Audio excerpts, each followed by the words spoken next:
this lap. 3 wide Indy. This is like a damn plate race. Yeehaw, baby. 3 with 3, I'll push him up. Race all the way back, baby. Real man. Awesome job, dude. Awesome job. Let's go, Bulls. Let's go.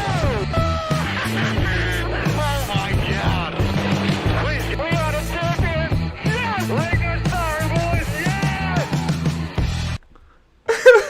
What's going on, guys? It's your boy Darren Gilliam, aka Black Flags. We're home. Read that comment again, Eric. What did it say? I was laughing during the intro at the comment from Spencer. It says 9 out of 10 dentists agree that Austin Cindric is bad. I don't know what that means. What does that mean? Wow. Oh man, that caught our attention. But what's going on, guys? It's your boy Darren Gilliam, aka Black Flags Matter, back for another edition of the NASCAR Weekly Podcast. Danny B Talks is not with us tonight. Isn't he out fishing? I believe He's on a lake somewhere. Yeah, he's Hopefully on some lake. You know, hopefully Danny, he catches something big, you know? you know Danny B and his lakes, and you can't keep him off of them, man. He loves them. But anyways, filling his place tonight, we have the one and only GPLaps. How's it going, man?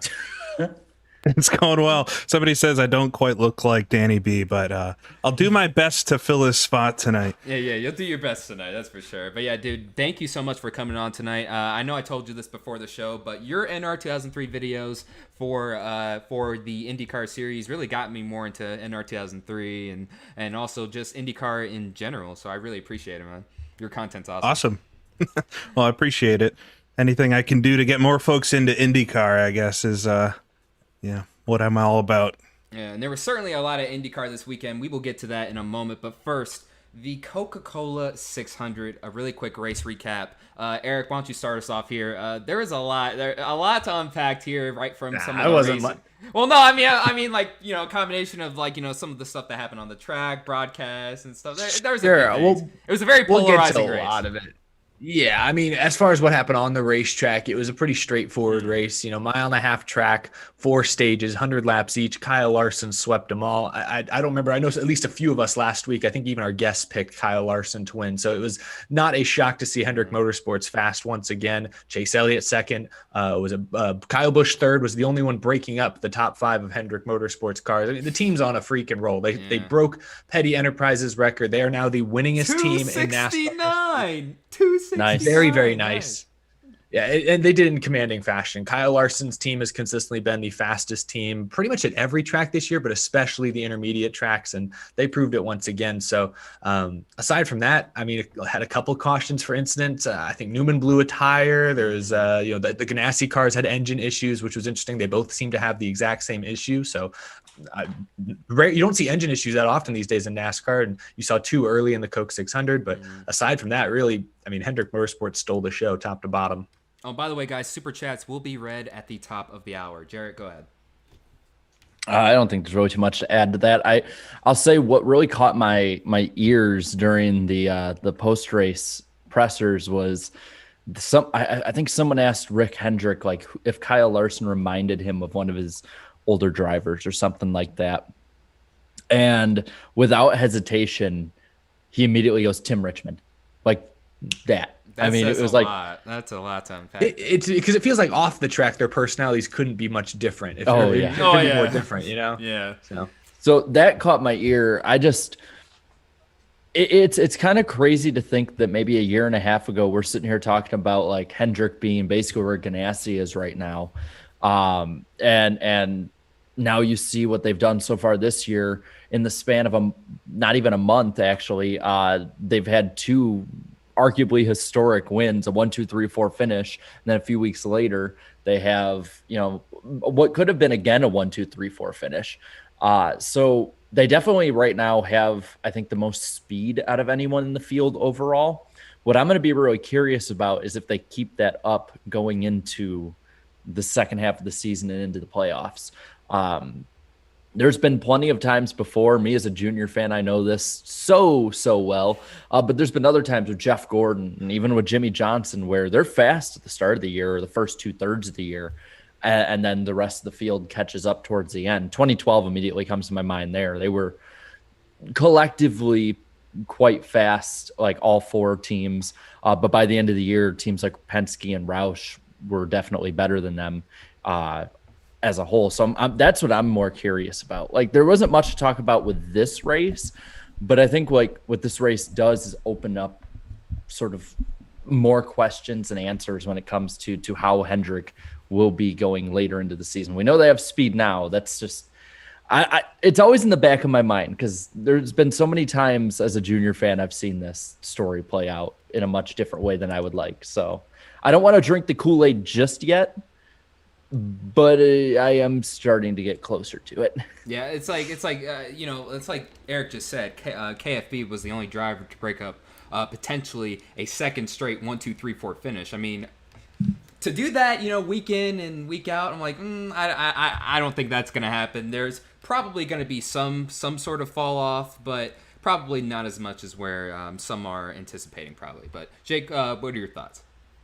I mean, it's the Coke 600, right? So if it was gripping for 5 hours, I'm not sure anybody could take that the whole time yelling at your TV. So, I mean, it's a long race. I'm interested in what you all think about how they do the stages there. I think it's kind of weird that it's 4 100 lap. I mean, it takes out any strategy, right? Yeah, exactly. That's my point. Yeah, that was always my point to that. I kind of get why they do it, but then also it's like you just said, too. It's like, well, but what about the racing? It's like, okay, well, there's going to be a caution every 100 laps, so then there's no sort of field strategy there, you know what I mean? So I get that. It has taken away like field strategy wins perhaps at some of these tracks. I wish we could split them up a little bit differently at least. Like I'm cool with having an extra stage added in, but I do think that like maybe having the last one be a little longer might be a better option to do with it. Because I think if you had like a shorter one at the start, I think it could keep those viewers that watch the start of the race invested longer. That's just an option maybe.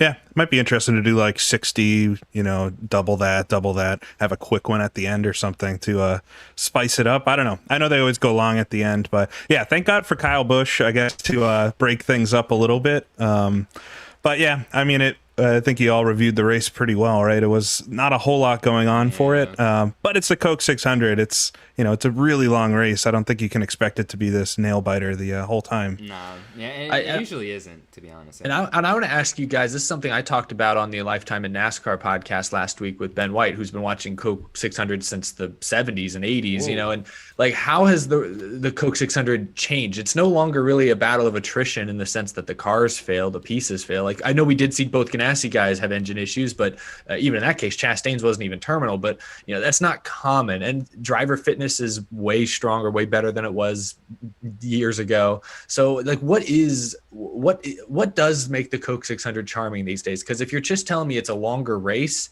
I don't think that in itself is charming enough. So I just wonder, what did you guys watch the race for that kind of stood out to you? Is there still a fitness element to it? Is it just the fact that it is longer, the changing temperatures, changing sunlight? Like what makes it different? I still think there's some sort of fitness aspect to it. I mean, it is the longest race of the season. I mean, we know how physically, how grueling, driving these race cars can be sometimes, it can put a lot of wear and tear on a driver just going 400 500 miles, but at that extra 100, and it's like a different level, a much different element in that regard. But clearly it's not to the levels that it was in the 70s where their guys had to like barely any power steering and stuff like that. So I felt like back then it was more physically demanding on the drivers. And like you said, I mean, some of these cars, they last a lot longer nowadays too, pretty much. So I guess like the only appealing aspect of the race, in my opinion, is really just the tradition. It's been around for years. I mean, Charlotte, North Carolina is the home of NASCAR and stuff like that. So they've always had that race. So I feel like you took one race away from the regular Charlotte Oval, the Roval now it's called. So I feel like if you're going to keep one oval race, at least keep the Coca-Cola 600. So I got raked across the coals last week on both Twitter and Reddit for this. I basically had this conversation more bluntly on my channel. But I think it's, again, that this race in a lot of ways is lost its luster with fans. I mean, everyone says they look forward to it, but then afterwards the whole conversation. Yeah, they usually hate it. Boring it. Yeah. And personally, I don't think this was the worst 600 by any means. Like people keep saying it was. I'm like, no. Well, I mean, it wasn't great, but it was definitely better than a lot of them have been in the previous 10 years. But I think maybe a way to make it more appealing is make this be, if you're gonna have more stages, make this race still be about strategy in a way. Maybe do this race to test out not having cautions thrown for the stages, maybe. Or if you do have it for the one at halftime when they do the moment of silence, maybe something like that. Yeah, that's basically what it is. I mean, it really. Go on NASCAR Twitter when that was happening. You see a ton of debates happening there during that. I avoided it, but I think that could be an option. But it's just the race is kind of in a way. You can't really evolve this race because if you make it like, I don't know, if you shorten the race, then it takes away the allure of it being the longest race of the year. It just becomes another mile and a half. Yeah, it becomes no different than another Kansas race. or Texas or So, it's really hard how to make this one really good again, aside from just making the racing better. 2019, for instance, everyone brought that up, talking to me about when I was saying that I really didn't like the 600. 2019 is like an outlier where the whole race was good. Everything lined up perfectly. It was competitive. You had a 4-wide pass for the win. I mean, it was nuts. There's plenty of stuff you can talk about with it. So that's like the $1 million question, I think, man. Like, I honestly think that whoever can figure out how to make this race more appealing to people watching at home, because I hear a lot of people who go to the race, and I hear the at-track experience is astounding. I have no doubt about that. But for the other 99.9% of the people watching, we're watching at home. I think the only way in the short term you can make this race better is if you make the broadcast better. Oh, well, that's a perfect segue, as a matter of fact. The broadcast, that was all. What? Eric, please, what is Fox doing here, man? What are they doing?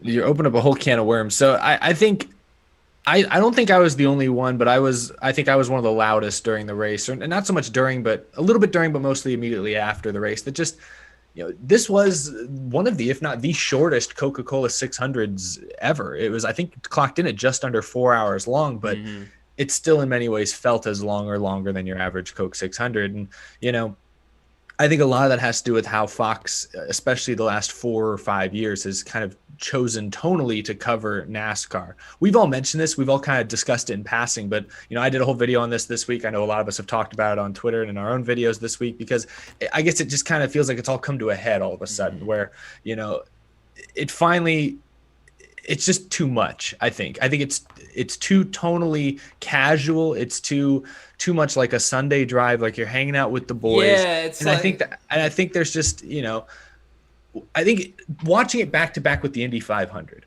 where NBC put that race on start to finish without a hitch, pre-race ceremonies, every cut was perfect. It was almost like it was pre-edited, pre-recorded, because they cut from one thing to the next. Every person's microphone worked, which didn't work with the Fox broadcast. Every cut made sense, which the Fox pre-race was an absolute mess. It just, to go from that, and then the race where every pass for position, every moment, Connor Daly takes the lead on lap like 12, crowd's going crazy, the broadcast, this is huge.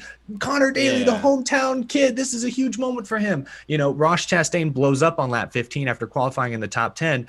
Oh, I think Chastain might have his hood up. And restart Jeff Chastain, Gordon, by the way, went to the garage. Jeff Gordon's commentating just has not improved. Well, I'll be honest. I thought Mike Joy was boring. Clint Boyer was boring. Jeff Gordon was boring. It was just boring. I think they didn't. Some people liked the very casual tone. Other people prefer them to get more amped up in the moment. Like, oh, he wrecked. Whoa, that's exciting. Well, here's what I kind of see with it too is, I feel like we've seen what the broadcasting should be. I feel like NBC's portion of the year would fit better, like with how they broadcast NASCAR would fit better at the start of the year. And the way that NBC broadcasts the Indy 500 would fit better for NASCAR at the end of the year as it gets more serious. I will say there is one piece of just complete, different ends of the tonal scale when it comes to these races, especially the Coke 600. The 600 in particular is every year Mike Joy gives off this speech, and it's really good usually, but it always talks about the most solemn holiday in America, and all solemn. And then there's Clint Boyer. By the way, did you see what I did on the pre-race show today? Win my money. Win my RV. Damn it. Yeah, and it's like we're sitting here having this really awesome pre-race show, like paying respect to the troops, doing all of these very serious things. Yeah, and there's Clint Boyer, win my money, man. No, I don't want him to. Jeff, who can yell louder? No, I can. It's like that skit from Family Guy when they cut away and show Gary Busey talking to himself. That's what the Fox broadcast has turned into for me. And it's like, it was good at the start of the year. And I think it's because it was refreshing, like just a breath of fresh air. Yeah. But it's gotten old. It's gotten stale. It feels, and I hate to say this because I can't stand the Pro Invitational Series. It feels like Pro Invitational Series is seeping into the broadcast. And it feels like they're not even at the track. I know they are now, but it still feels like they're watching it from their monitors at home in their offices like we are. It doesn't feel like we've all been in the grandstands. When you see a wreck or when you see a pass happen in front of you, you feel the rumble. Like I'm sure in the booth, they still feel the rumble of the cars coming by. That's a special feeling.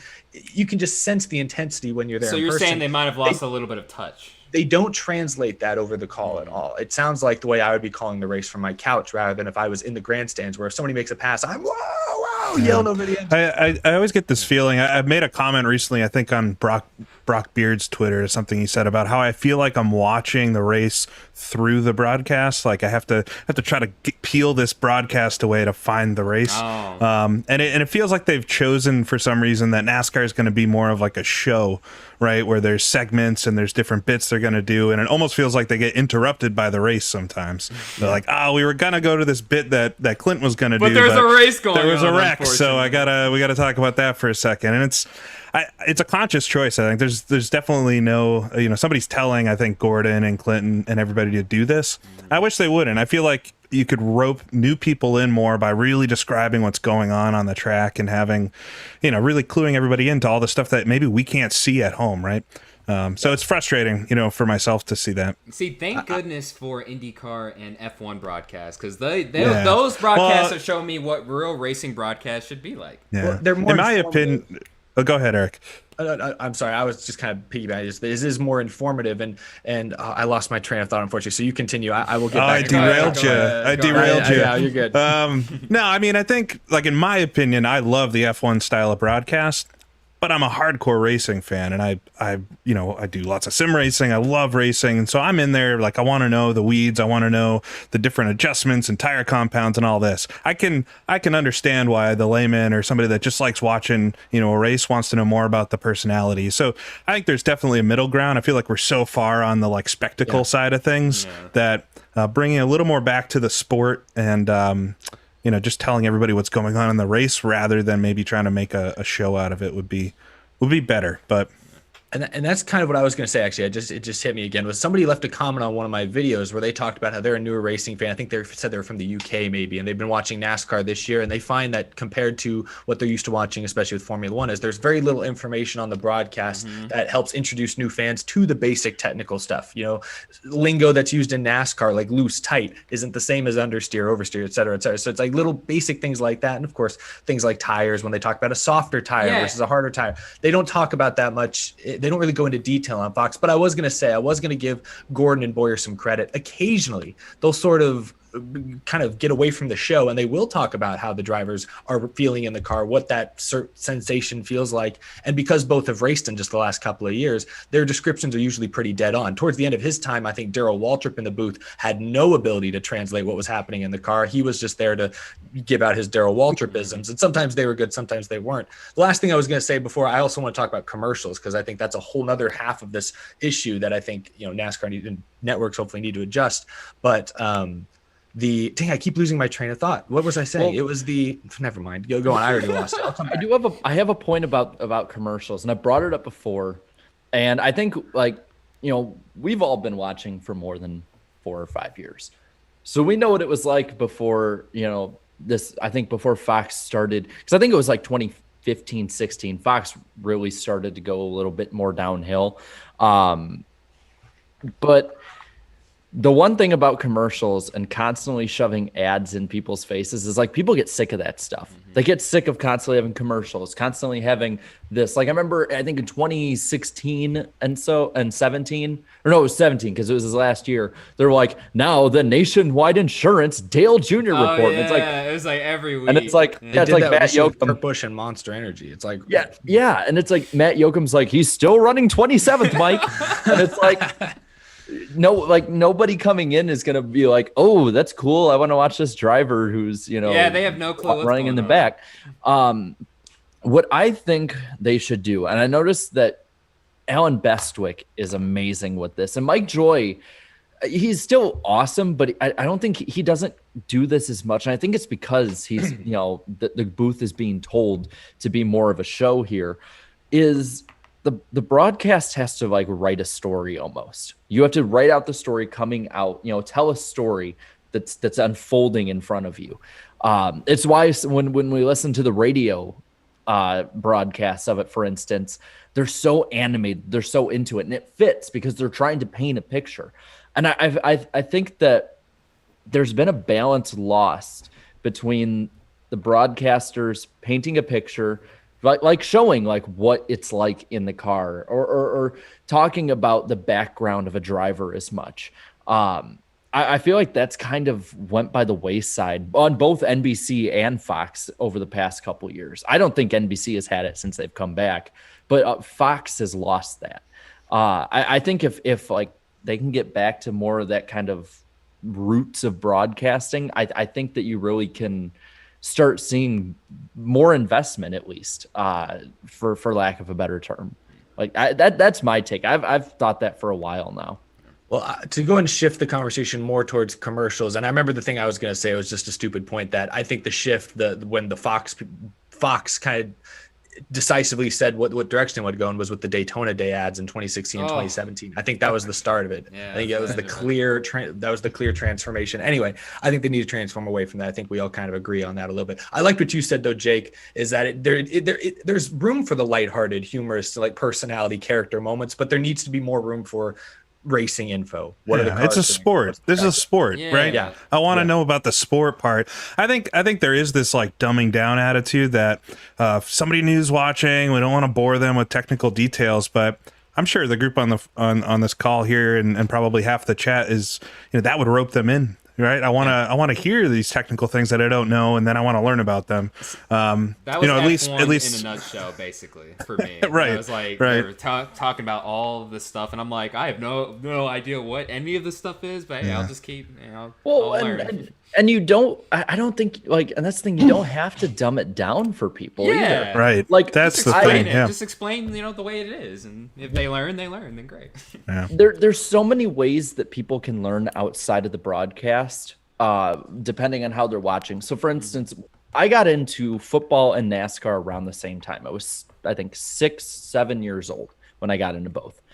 NASCAR, I learned a lot from my grandfather. You know, I'd be like, what do they mean by it? Because they didn't explain it as much when I got into it. So I'd be like, what do they mean by it's loose or it's tight? And he'd explain to me, you know, with hands showing how, you know, in the corner they are. Or like, you know, asking Get the Tom Cruise sugar packets out.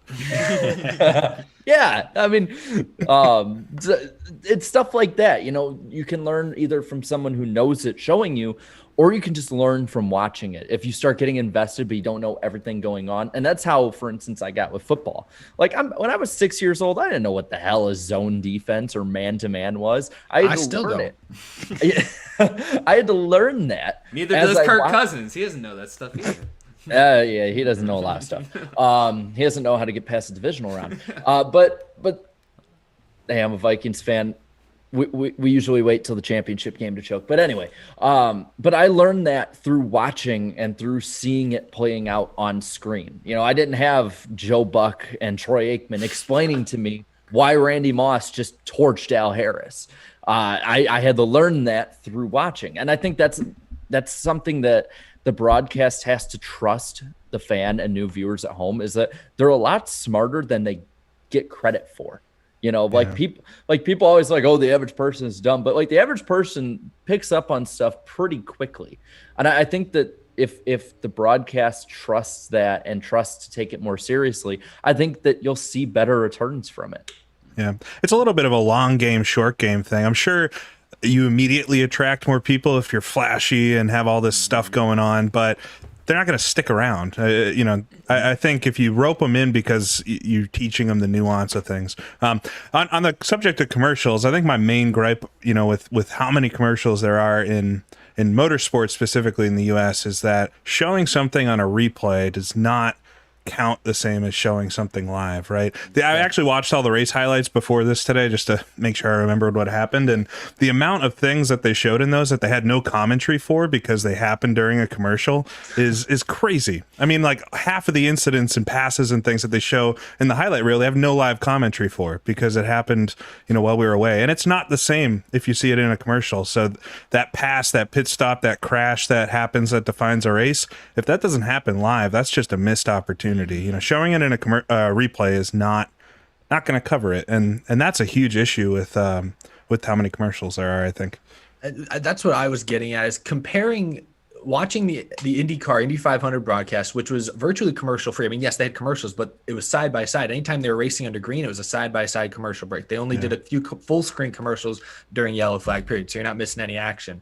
To go from that to, I get it, it's a main Fox network, and anytime the race is on network, they air more commercials than when it's on cable. I get it, but there was 5 commercial breaks, full screen commercial breaks over green flag racing in the first stage alone. That's going to cause people to tune out. I just look at, I know Formula One's audience in the US is still, very small compared to NASCAR's, but it is growing. It's the only motorsport audience in America that's clearly growing the last few years. And I think a large part of that is because ESPN broadcasts the races commercial free.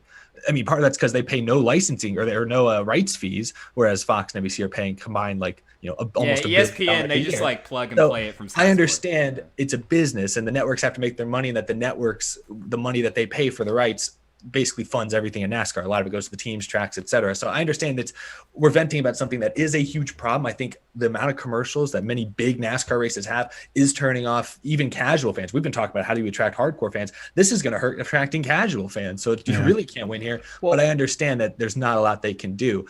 I miss the companion things like NASCAR Race View that they got rid of a couple of years ago. I know they have things on NASCAR.com. They have live video feed where you have to sit through more commercials to watch, and they're not always up to date. They're always 5 laps behind. You got the live leaderboards. You can pay a couple bucks a month for the scanner. That's all there and that's all good. But man, Race View, that's tough to beat. And I talked about in my video this week. I didn't know a whole lot about it. I did some research because I don't watch Formula One. I don't follow it that closely. But I know there's F1 TV Pro, and you might know more about this, Jake. I know I asked Darian a little bit about it, and he's loosely familiar with it. But that's a kind of basically streaming service for Formula One, right? That doesn't have a huge audience right now. Doesn't have a ton of subscribers because you can still watch most of the races commercial free in the United States. But there's a lot of exclusive content there. And, I wonder if something like that could pave the way for NASCAR in the, nearish future, 5-10 years, maybe go a similar route. And maybe there does become an option for fans to watch, mostly commercial free races if they're willing to pay $80 a year or whatever Formula One TV costs. Yeah, the F1 TV stuff, I mean, because you can get the broadcast live here, it's not, you don't really need it to watch the races. I subscribe to it actually because they have all the archived races on there, but be careful what you wish for because they don't allow those anywhere else now, nor clips or anything of them. So be careful with that wish. But yeah, I mean, I don't know how you do it. I think NASCAR and auto racing in the US might be the only sport that you can't watch the whole live action, right? Baseball, hockey, football, they all pause a lot. And so you can do a commercial and you don't miss any action. And so this is really the only sport that you miss something. And I think it's the side-by-side thing is something. You still miss the call. It still takes you out of, the action. Sure. You got to really watch that little box to see what's going on, but certainly better than a full screen. And I think my last point here is right now we're kind of stuck in the box of the way the contract was negotiated back in 2012. I mean, this contract was negotiated under the mindset of 10 years ago. And we have a broadcast that 10 years ago did fit what fans of sports were used to. And I think the only ways that you can really fix it right now, and this is why I think fans for the next 3 years, we're probably just going to have to buck up and deal with it, is by adding them into the broadcast more and just corporatizing, sponsoring different parts of it more. The part that I always get to, and granted it works because everyone continuously parrots it no matter what the situation. But the one I hate is that we've pretty much sponsored the most crucial part of the race and being like the one to go or something sponsored by Credit One Bank.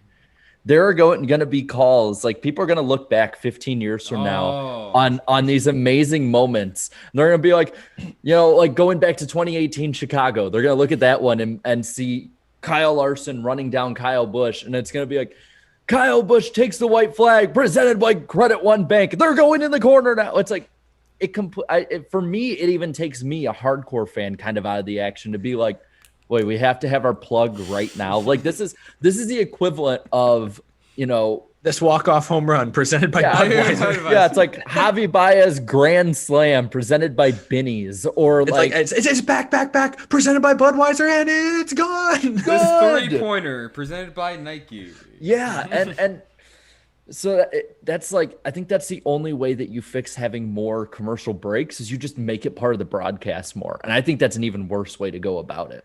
I miss the quick word from Duracell ads. Yeah. I like some of those in the middle of stage 2. It's just, and now a quick word and now we're back. And how to go, this is Duracell. Hey, they were memorable. That's all I'm saying. It's solid marketing. Yeah, I think maybe another option that could incorporate it into it while still at least being able to see the action is have sponsors basically side by side presented by, and just sell it to every sponsor. That's the only way I think you can do it, is to go to each individual sponsor each week, all 40 to 60 or 100 of them, and be like, hey, will you sponsor the commercial breaks? Like, I don't know.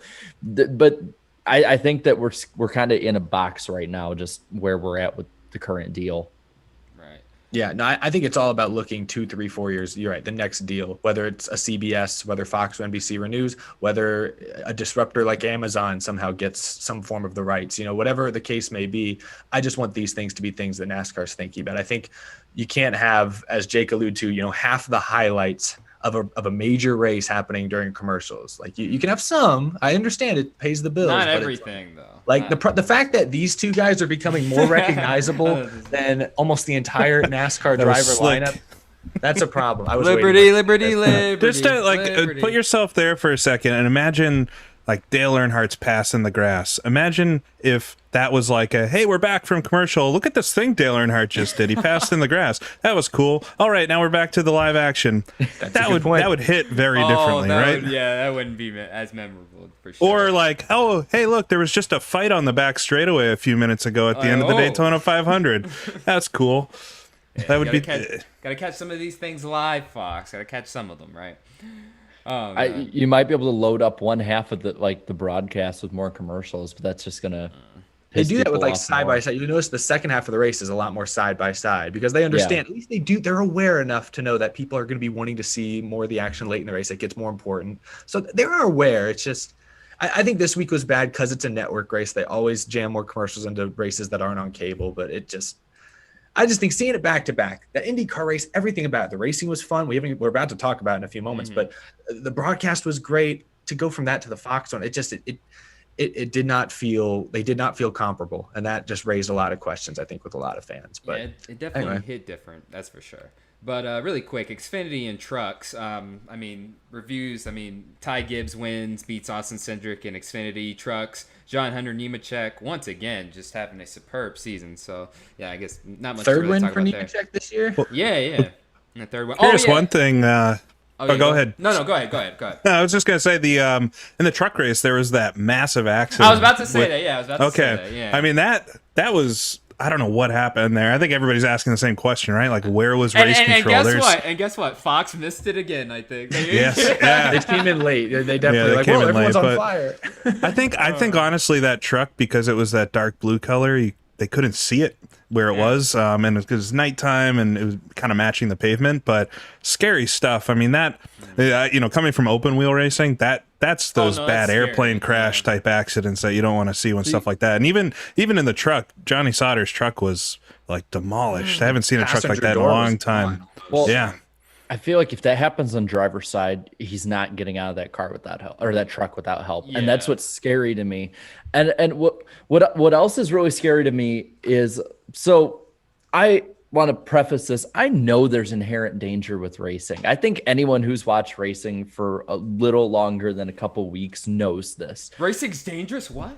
But what just baffles me is how many people are willing to make excuses for what is really race control's fault, for putting drivers in needless danger. He was up top for how long? Like what? Like multiple? Like I was many listening to seconds. 3 seconds. someone's radio, and it was like I don't remember who it was exactly, but it was like, "Oh, there's a slow car up high here in turn 4. Just stay low." And it was like, "Okay, keep staying low. The car is still high. Stay low. Oh, back it down. They're wrecking." And it was like a 6 or 8 second ordeal. It was like really no caution for that amount of time.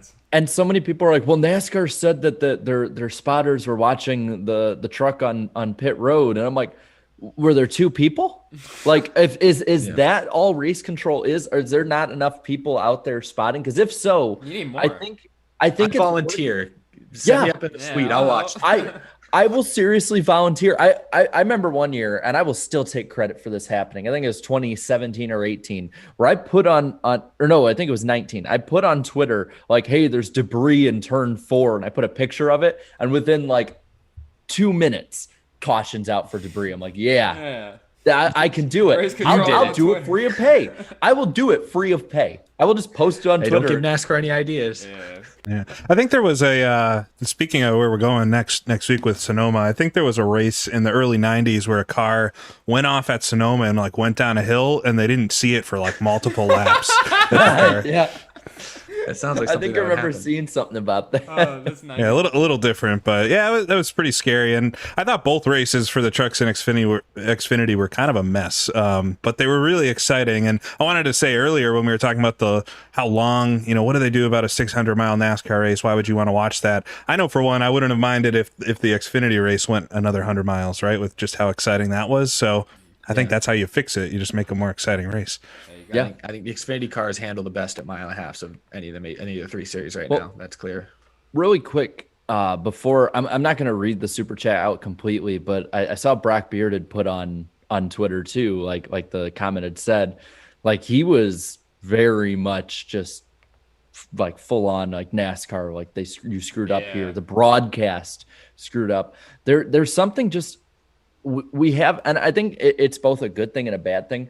We haven't had that many horribly serious moments that we've had to have broadcasts cover over the past couple of years of drivers being in danger, but they are so unprepared for it. I mean, they basically were just, I hope he's okay. It took them a minute. Bro. It took silence. the safety crew over a minute to get to Sauter's truck. Oh yeah, Like, and then I also think like Fox, they kept like panning to like his truck when like the window net wasn't coming down. I'm like, oh, okay, y'all can get away from it now because I don't know. I think it's both the broadcast, because I saw Brock's tweet where he thought maybe the officials are looking at feeds, like they're basically only seeing what Fox sees, and I'm like, I hope that's not the case. I hope they actually have people looking at the track. But I think it's just I think it's overall, but I've said this a lot this year, the truck series procedurally looks sloppy. It looks underfunded. It looks like they don't have enough safety trucks. It looks like they don't have enough cleaning crews because caution periods will last way too long. And now it looks like they don't have enough officials watching the damn track to see Hey, if we'll they're volunteer to help out, man. Hey, give me a job. I'll volunteer.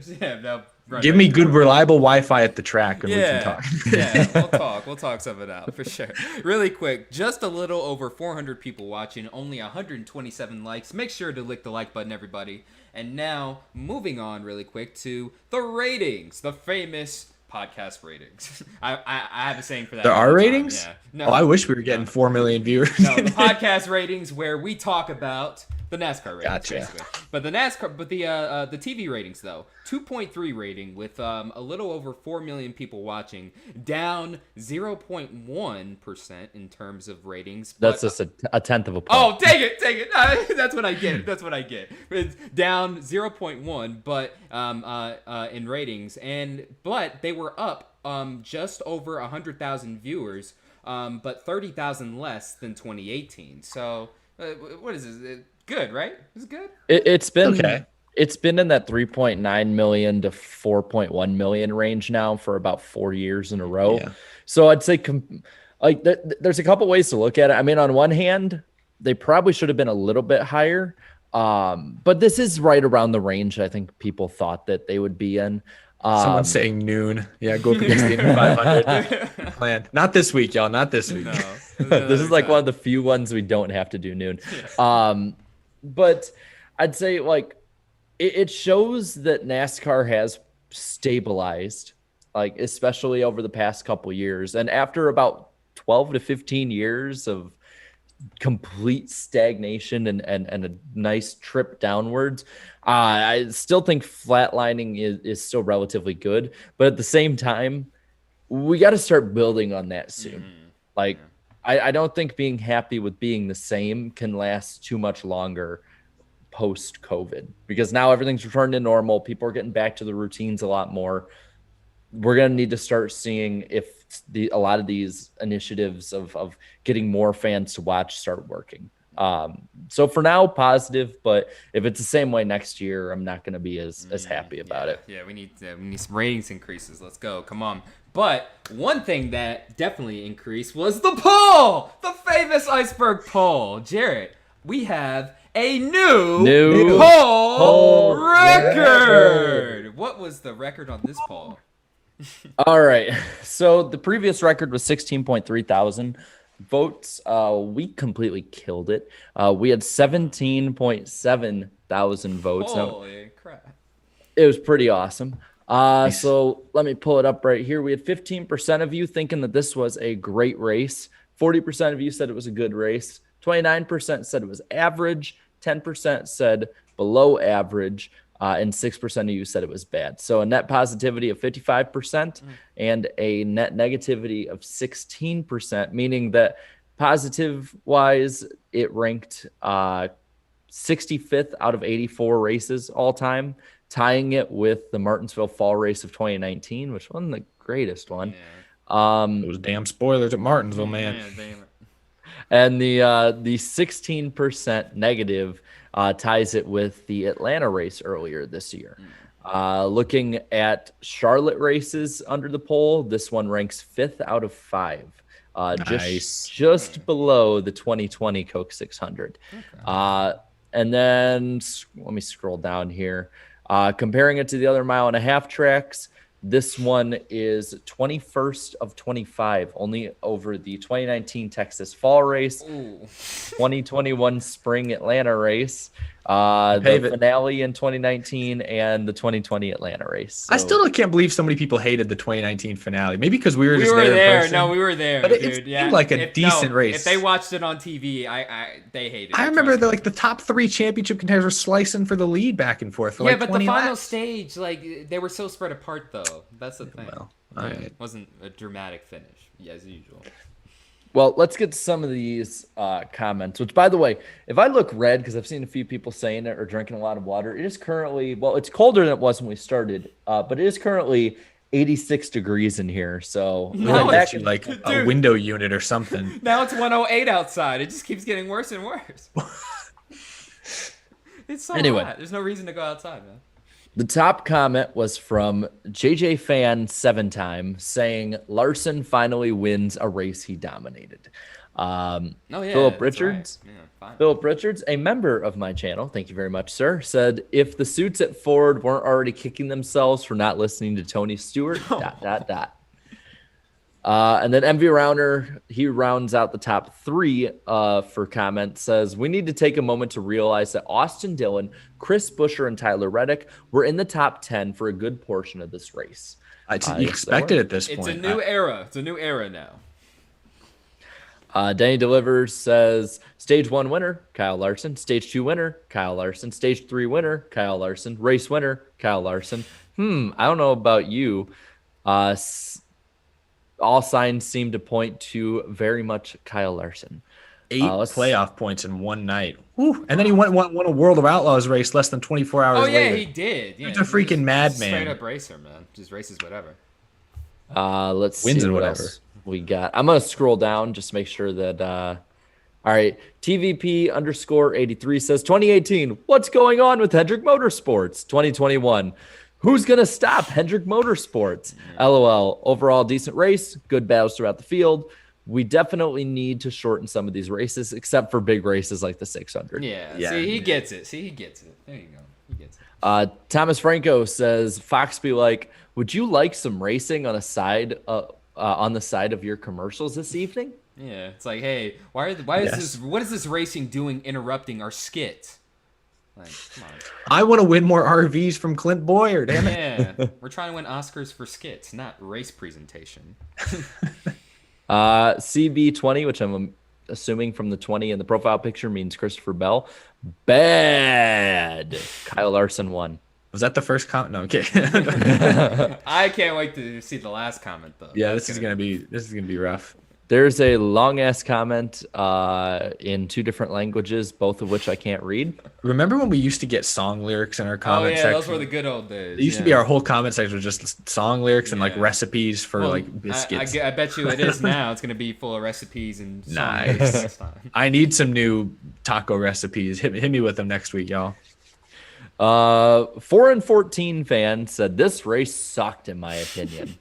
And it goes on about the 550 package, and the RWR cars going at a snail's pace really didn't help either. I saw Josh Agreed. Balicki's tweet, talking about it was Josh Balicki and actually a couple other people talking about how with this package, when you're off and you have to lift, like because a lot of guys barely are lifting, especially on fresh tires at Charlotte. If you or car is so bad that you have to lift at all and you're already slower just because you just He are. said, "Look, he does not have the Dead in the equipment. water. He does not have the equipment capable of trying to move out of the way fast enough. But I mean, it was it's not Balicki and his David fault. Starr, man. They were. What was it? Was it Gordon or who said? How many 66 cars are out here? that was a good was line. good. See, I That appreciate was those good. lines. That was good. NASCAR Mobile 48 says Hendrick has taken over NASCAR. What's next, Mr. H? Hendrick, world domination. That's Marcus Lemonis. Yeah. We'll get into that in a little bit. That's all right. Stuff.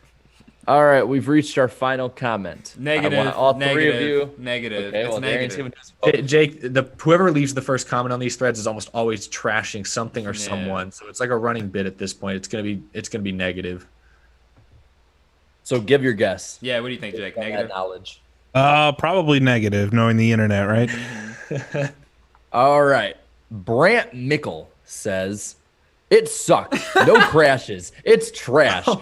And, because he can't spell And. the winner sucks and is trash. Oh no. Let's see. That what one's the not first- as profound as some of our Heavy other words. first Yeah, comments. that's a little bit of a light. I love Sometimes they tell a really good story. This one was just, Yeah. was just I upset. love the comments. So Esky leaves cap, and then Tyler Wells leaves LMAO. It's a negative for this week. LOL. They already knows. We've already They know. They scrolled scroll down before we do. Yeah, they already know which one it is. Oh, that's funny. That's funny as hell. So yeah, be sure to vote in the poll. Let's see if we can. I want to see if we can top 18,000 That's possible. before July. I think. Remember I wanna when get I remember the days when 10K was like the new poll record. I remember those days. It's like, I remember the to days where it was start like of the season. 1,000. Wait, was it Yeah. before the season? The 10K, the record. What was the record before the season started? It was Jared? like You remember that? 9 something. I think. What? Dude, I could have sworn you passed 10K sooner, but damn, I guess not. Time flies. We Oh, got man. close, but nope. Oh man, I got you. Man, making strides in the iceberg poll every day. Appreciate you showing us that. But now let's move on to the playoff overview. Now let's all 3 of us, excuse me, I'll have the 3 of you take a guess. How many points is Denny Hamlin Well, good to go above the cut? Why would I guess? I'm the one who. Oh asked yeah, you. never mind. So just Eric and Jake. Yeah. Well, I don't mean to break God. the fourth wall as usual, but I do have the famous. Oh, you got it up too. podcast Dang it! You itinerary guys up. saw it. You guys saw it. Dang it. I've got the. I would have no idea. All right, so. Jake. Okay, Jake. See, I didn't think Eric's seen it, but okay. All right, Jake. Go ahead. looking Take a right guess. at it. Good. I would have no idea, honestly. I don't. The points championship is so confusing that I just kind of wait to see what it is, honestly. So Well, if that's a review from a semi-casual NASCAR fan, So basically, from an IndyCar fan, he's like, "Yeah, at this point, I don't have time to review. It's completely understandable. Totally get it." No. Basically, what happened was, Denny Hamlin is currently 318 points to the good in P12, the final playoff spot.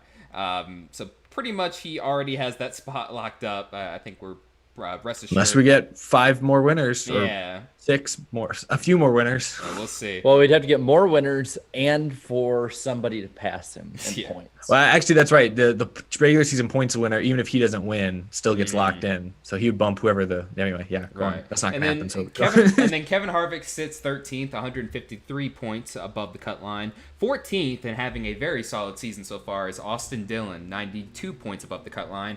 15th is Tyler Reddick, 61 points to the good. And finally, Chris Buescher is 55 points to the good in 16th. So the two closest so far to 16th are both Matt DiBenedetto and Ricky Stenhouse Jr. with both minus 55 and minus 62 points below the cut line apiece. I don't know, unless those guys from 12th to 16th really mess up, then I would just. If there's a winner underneath. Yeah, if there's one winner, that's the only way though. That's the only way it could happen. 6 points. Yeah. But yeah, I think DiBenedetto and Stenhouse are the only two that could really, if it stays the way it is now, have points, make a difference. I think once you get below like 60, 65, that's when it's like you're not on the bubble anymore. We're at that point in the season where it's like, yeah, you can't. Well, you got to win now. After Sonoma, there's only going to be 10 races left until then. Yeah. Until the playoffs. So. But there's some fast cars like beyond that. I mean, all 3 SHR cars. I know they've been off this year, but it only takes one, as we saw for Cole Custer last year. You look at Bubba Wallace in 2311. Trackhouse has led laps. You just never know, especially Chastain's gotten better. Chastain's improved recently. Kurt Busch is still out. I think he's 19th or 20th right now. Watch out for Kurt Busch. There. He's very confusing to me. He's having a very confusing season. Some of these races he shines, and then other times he disappears. So I feel like a 1 win is in the books for him. Maybe, I don't know where, but that's the only thing that could blow up. Because right now I love those final 3 in the standings in the top 16. I love Austin Dillon, Tyler Reddick, Chris Buescher. I want all 3 of them to make it in. I have a feeling something's going to happen and one of them's going to miss out because there's always going to be one. But I love what I'm seeing right now. I'll be real. I think of those 3, the best one right now is Tyler Reddick. Dude, he had a horrible start to the season. You were thought like, hey, what's going on? And then they quickly turned it around. Austin Dillon's been so consistent since he has more experience. I'd lean his direction, but there are a lot of road courses coming up, and he's not good at road courses. But by the way, just want to keep this meme going a little bit. Denny Hamlin would have to, if it stays the same, would have to lose 29 points a race to Matt DiBenedetto to lose it at this point. With how well Hendrick's doing, I do want to see RCR, pick it up and maybe get a win. And they don't really have that excuse anymore that they had the past couple of years where it's Chevy, right? It's Chevy. Like clearly it's not Chevy now, so it's time to get on it, guys. I think that is part of why they're both in the top 16 is they've combined all their engine research in the last year, and so I think now Chevy and RCR have very similar engines basically. And it's really just everything else. And I think RCR is obviously still a peg below Hendrick, which is why they're finishing 8th instead of 2nd and 1st. But they're close. You know who has an alliance with RCR is Trackhouse. And there's a reason they're doing pretty good. I mean, for their standards at least. Going straight down the line, you can like see how it's going. I want to say this. Well, I want to say this a little off topic here, but I watched or listened to a bit of the interview Dale Jr. did with Ty Norris. I think Ty Norris is a big reason why that team is also doing well from the start as well. He's shown he can run a team well when he's given the means to do so. He's been doing it for a long time, or he's done it before, I guess. Just outside of that, one. DEI, Well, with DEI, with MWR, like he helped bring those teams up to prominence. Just outside of the 2013 Richmond, he was a very competent Yeah. So I guess we probably shouldn't be as surprised as we are with Trackhouse doing as well as they have, but I mean, it is pretty amazing for a team to just start up basically and do this well. They feel like one that just is waiting to get that win at some point, just out of nowhere. And shout out to Bubba Wallace too. They had a pretty he was running up there. Bubs was in he's in the top 10 for most of the race, and it was like an honest top 10 too. So, but they made a mistake. Was encouraging. They made a mistake later on in the race, dropped all the way back to P15 or 14, unfortunately. So they just can't put a full race together, unfortunately, still up to this point. So still a lot of work to do over there, but. Finally, Jake, we have finally reached that point in the show. We can finally review the 2021 Indy 500. I've been waiting for this. The 2021 Indy 500, the fastest in the race's entire history, as a matter of fact. Is Jarrett leaving? Yeah, I don't. He'll be back. But he hates Indy that much, huh? He loves fenders to death. He can't bear to see it without him. Jake, what were your thoughts on this race? Because I gotta say, really this year this is really the first year I've watched every single IndyCar race. So it was cool to come into this year's Indy 500, knowing the drivers, the stars, the point situation, format, all that stuff, and not really having to try and rush and figure that out. But what were your thoughts on this year's race? I was thoroughly entertained from the very beginning. I mean, for the folks, watching that don't know me, IndyCar is definitely my main thing. I watch all racing, but Indy is always the top for me. And so, I mean, for myself, I thought this Indy 500 pretty much had everything that you would want. It was super competitive. It was safe.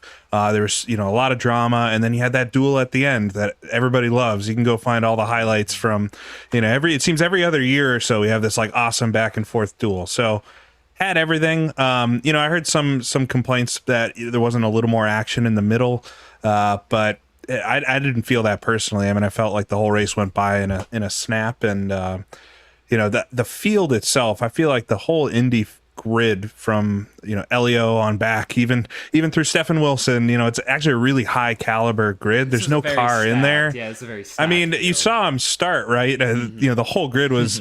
Terrible start, by the way. And the whole grid was, within one corner. How did they not wreck? I don't know. Probably the tightest start, honestly, since the 60s, when they were going, half the speed anyway.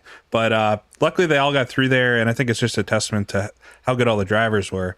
But interested in all your thoughts too, because I know the whole group. You're not, watching Indy first and foremost, but I'm interested in what everybody thought.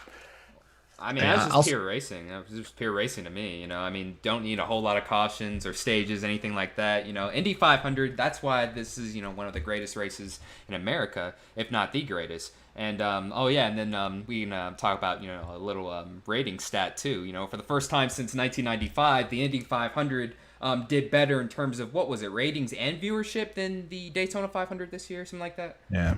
Not the most fair comparison with the huge rain delay. Yeah, exactly. That's what I was about to say. Yeah, I was about to say that. Yeah, I mean, it is a race that a lot of international viewers watch as well. It's, one of the three, right? If you're thinking of classic motorsport, Le Mans, Monaco, Indy, those are your three, big ones. And it's nice to see that the ratings bounce back. Last year was pretty awful in August. Oh, yeah. David Land, he certainly let us know that for sure on Twitter. As someone who watches, a few IndyCar races a year, I try to keep up with the heavy hitters and see how the points play out throughout the season. And I always watch the Indy 500, or at least I have the last few years for sure. I was thoroughly enjoyed throughout. And I know it's been cliched, it's been said a million times, but there was also, seeing 130,000+ fans in the stands and cool. Feeling the energy. Like you watch old NASCAR races when there are 100,000 people in the stands when Dale Jr. takes the lead or something. You can see, the cameras did a good job of cutting to it. You could hear it often over the broadcast. We had several moments like that during the IndyCar race. I mentioned the Connor Daly pass was one that stood out for sure. Towards the end, when Haley, every time Haley got to the lead, the crowd reacted. It was a very exciting win, and to me, his post race celebrations said it all.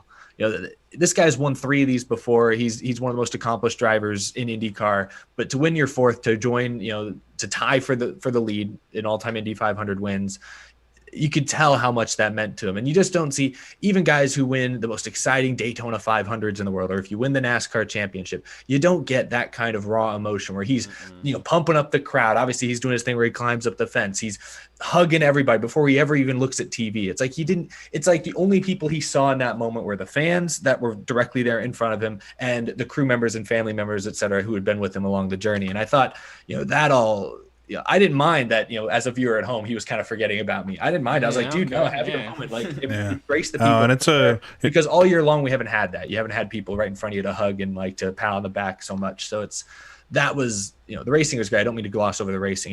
I thought it was a very solid race. Even the kind of just slower middle portion, you had the drama of Scott Dixon and Rossi stalling early on. You had Ray Hall's crash. I don't remember when. That was middle portion. I was about to say that Indianapolis pit road is probably the most dangerous pit road I've ever seen, man. There is always something happening there. And then, okay. Well, I was just going to say on the pit road thing, I mean, it was definitely an increase this year, and I haven't really seen anything to explain why this year specifically has had so many more accidents. But on the Indy cars themselves, they actually have springs that pull back the calipers from the rotors so that there's no friction at all when they're driving. So when they go into the pits, it's actually really difficult to slow the cars down, and that's why you see that type of thing. You know, if the brakes don't release right, or I mean, it brings into question what if there was an accident or something. But the cars aren't easy to slow down like that. And that's why you see, you know, the narrow pit lane there. I know we see it in NASCAR all the time. There was that really bad crash. Was it last year when the car hit the pit crew and everything? Yeah. So that's one of those things at Indy. I mean, I think I was tweeting at you during the race, right? The pit lane was state of the art when it was built in 1957, but it's been a couple years since then. Yeah, definitely. Well, I am definitely probably the one who, like, especially going into this race, was like, I'm just going in hoping it's a good race kind of thing. Like, literally when I gave my pick last week, I was like, I picked Colton Herta because he's nice to me. Like, I don't know much of anything. I'm trying, but I don't know much of anything. I was glued in this garage, watching the TV behind me, glued from the moment I sat down to the end of the race and after the race. I enjoyed that race more than I've enjoyed most races this year in NASCAR, F1, no matter what series it was. And it did something important for me, and I've noticed a lot of others on social media is, yeah, I know they're not racing at Indianapolis like for the Indy 500 till next year, but I want to watch more IndyCar racing after that.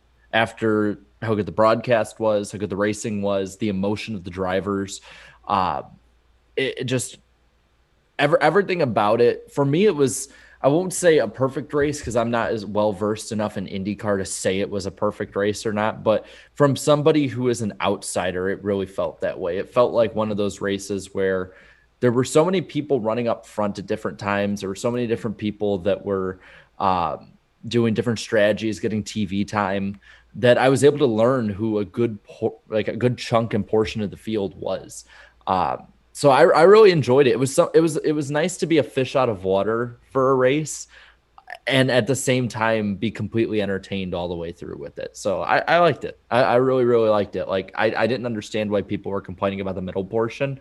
That's actually what helped hook me in for the finish more than anything, because you could see stuff getting set up, whether it be strategy or whether it be like who's in the back, who's up front, who's making up ground on whoever.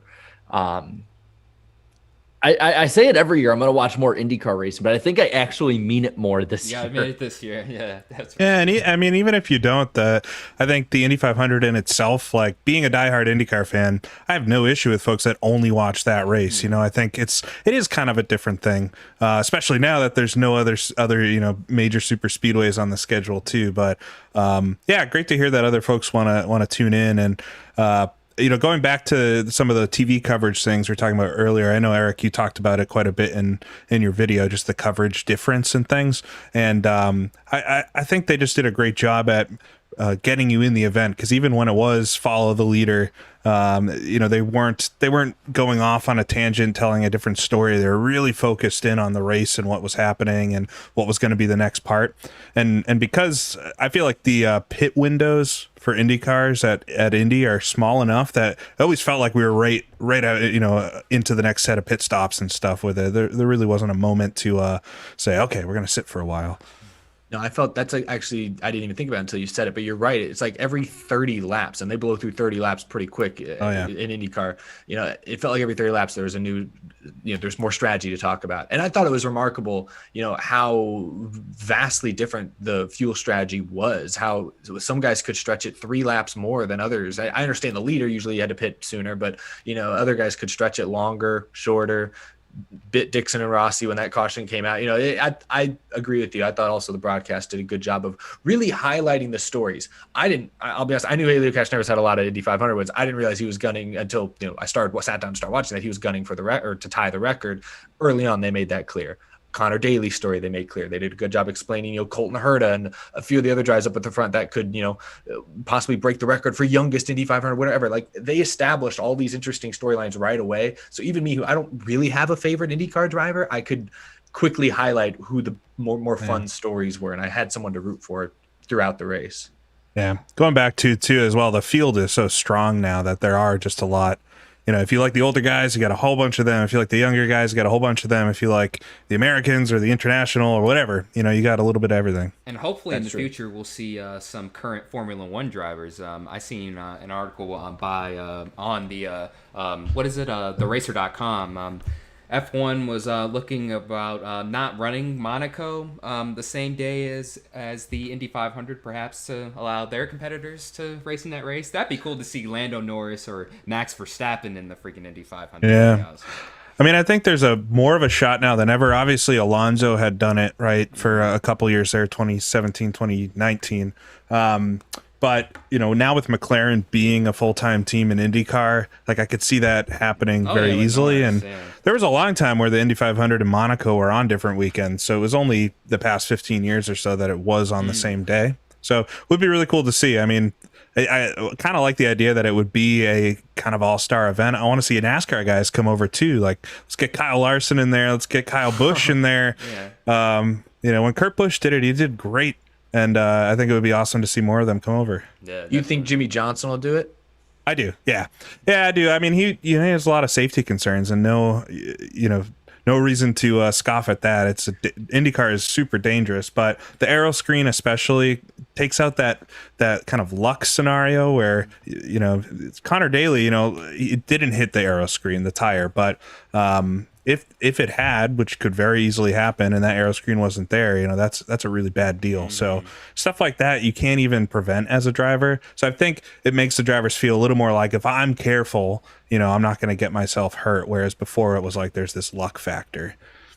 So yeah, I think Johnson will do it. I think Romain Grosjean is going to do it. They're all just kind of waiting to see what happens. But you know, there were no terrible accidents, I would say, this year throughout practice, qualifying, and all that. There were a few big ones, but nothing. The only scary one for me was like the Graham Rahal losing the tire. That was the car dart back onto just because the tire was also loose. I know the aero screen, but you just never know where things are going to bounce. And there's been some stuff like that in the past that, you know, yes, if Graham Rahal had slid out a second later, you know, we're looking at airplane crash type stuff there, which is no good. To what's his name, Alex Zanardi, back in 2001, right? Yeah, had to slid on pit road, and unfortunately had that accident. Yeah, and they actually and I'm surprised I haven't done this at Indy yet, but at Texas they actually extend a secondary pit speed limit, so they can go like I don't know 60 in the pits, and then around turn 1 2 apron they can only go 90, and then they hit the back straightaway and can accelerate from there to prevent that exact thing from happening. Makes sense. Yeah, it makes sense. But yeah, definitely this year's Indy 500 for sure, a classic for years to come.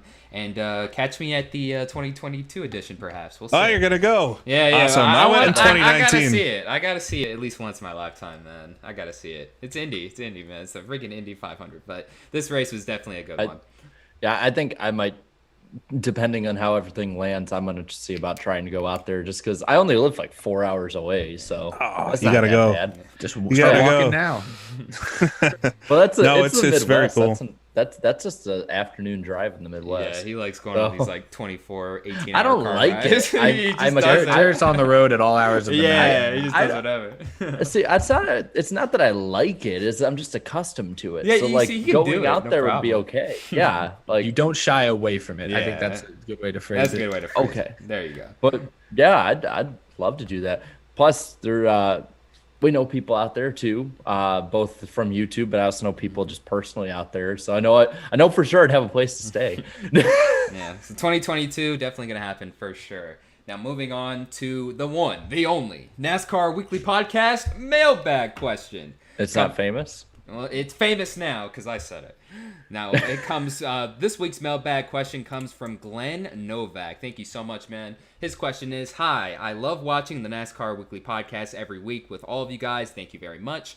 With the MLB once again going into the controversy over their unwritten rules, what are some unwritten rules you guys like or dislike in NASCAR? Thank you. P.S. Chase Elliott is not a Mickey champion. Thank you for pointing that out. Thank you so much, Glenn. Unwritten rules in NASCAR. I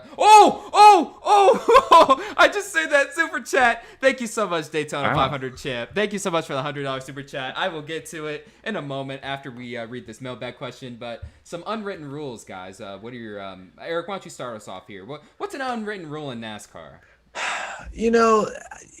I think you got to go back to any of the recent disagreements between like Truex and Logano, clean racing versus, when is a bump and run acceptable, things like that.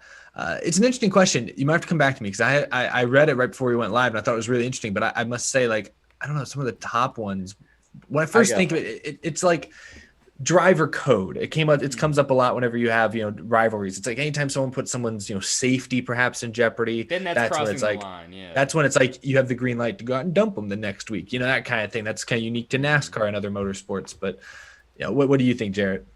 It's part of driver code.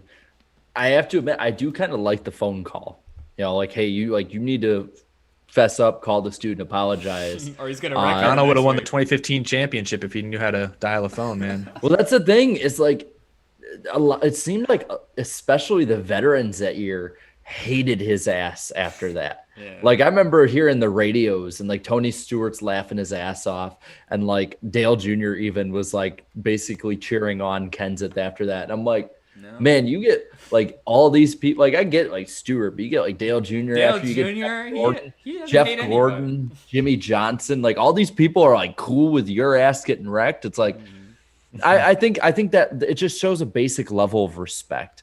And you can even go a step further and like actually go out and visit the dude and talk to him or I don't know, like. I know like some stuff they said that older drivers used to do is like take him out fishing for the afternoon and try and hash it out. Yeah, that's definitely an like, older driver. Something.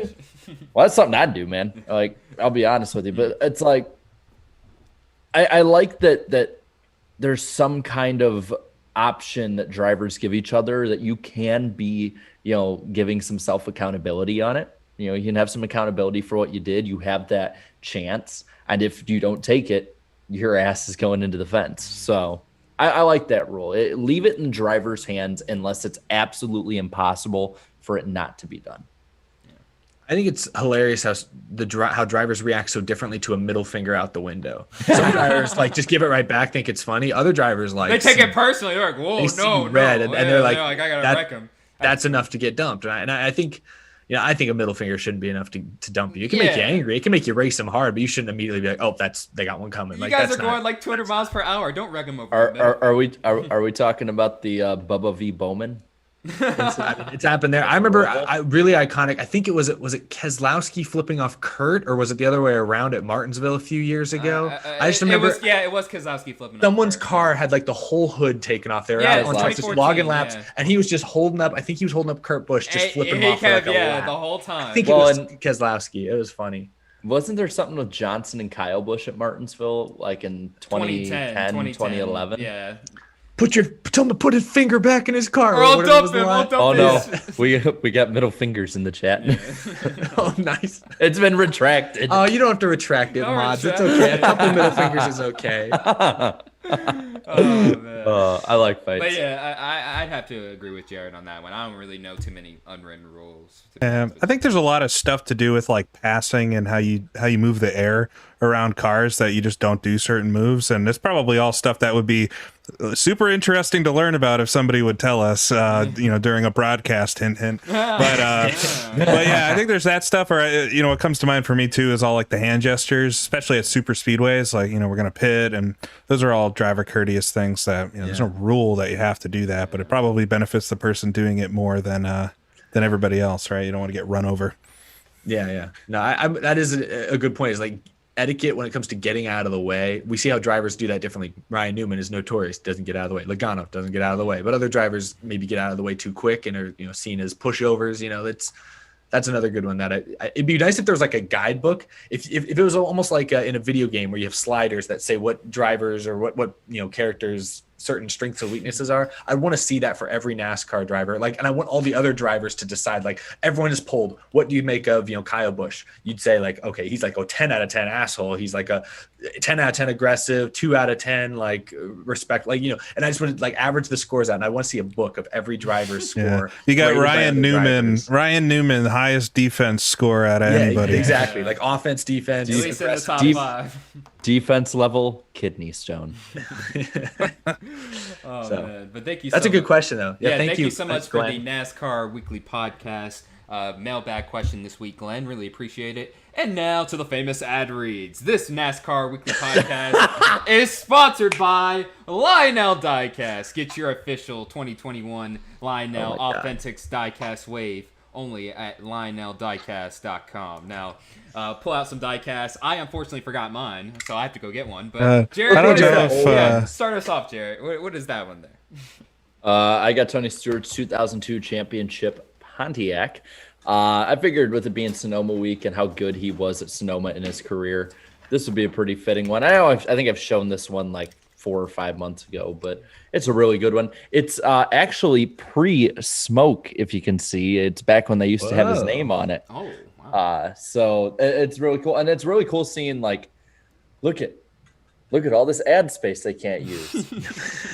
Look at that. No, you need to Look get at- the look at right approval there. from the Nelson TV ratings guy. You need the Nielsen. approval there. Or Nielsen, excuse me. Nielsen. God, Nelson from The Simpsons starts laughing at Darian for that one. But I found this one from we both have 1995. silver cars, yeah, silver Darren. one. But yours is the silver bullet, though. Mine's is when Yeah. Dale Earnhardt tried to impersonate the silver bullet. This was ran in the 1995 All-Star race, I believe, or the Coca-Cola 600. One of those two. I think the All-Star race. Yeah, it's got the little. See, look at the detail right there too. I don't know if you can see. It's got the little tire mark on the side. See, I like that. We've all gone with very retro diecast, but yeah, you can get the latest NASCAR Authentics waves from your local Walmart and other retailers, and pre-order or order. Many of them are in stock now. Your favorite drivers 2021 diecasts at LionelRacing.com. Yeah, that's right, Jake. Do you have any diecasts? Yeah, but they might not be Lionel, so I Oh. won't show Hey, it. in fairness, I don't think this one was either. It's all Yeah, you show us. Yeah, just show us. Yeah, show us one. I have a few, and I don't. They must have slid off my desk. I have a. This is a James Hinchcliffe 2018? 18 Nice. probably pre-aero screen. It's a nice little 164. Oh wait, didn't he fail the Indy 500 that year? Did he? Yeah, Oh, he did. yeah. That's how I remember. I like leaves it. the Zoom call. Oh man, that's a nice one. But yes, get your Authentics wave from Lionel Diecast only at LionelDiecast.com. And real quick, I want to put this in the chat. Weekly podcast guest at gmail.com if you want to leave your mailbag question. We usually take the ones that have been like, there's a big rush during the show or right after. That's usually when we'll go and look for them. So be sure to be like the first one as possible to do that. I'll put it in the chat. But weekly podcast guest at gmail.com. It does not ensure that you're going to be a guest on the podcast, despite the misleading name. So if you ask, your message will be deleted. Yeah, just And I will ask have us fun questions like Glenn did. Yeah, ask us those. Blocked and reported. And we'll try and get to different people each week. But if there's like a really, really, really good question, like we got to take it. Exactly. So, yep, send your questions there. And what is that sound again? I just love how my graphics things work. At the beginning of the season, it didn't, but now it does. And it's the lightning round on the NASCAR Weekly Podcast. Jarrett, what do we have on tap for tonight? There is no illusion of what happens behind the scenes being put, like, you know, there's no illusion of just a giant, great show. I thought in it was front. real lightning. What do you mean a graphic? What? No, my graphics weren't working at the beginning of the year, though, remember? You completely missed the point. The magic is gone. People say I'm blunt with it. Anyway, Go ahead. we don't Wait, have too what? much- This is a green screen. What? Wait, this isn't a real UFO. Anyway, not a there's not too much to go off of tonight for the lightning round, but there's some pretty big stories. According to Daniel McFadden, Nashville Superspeedway will not use PJ1 in June. Yay!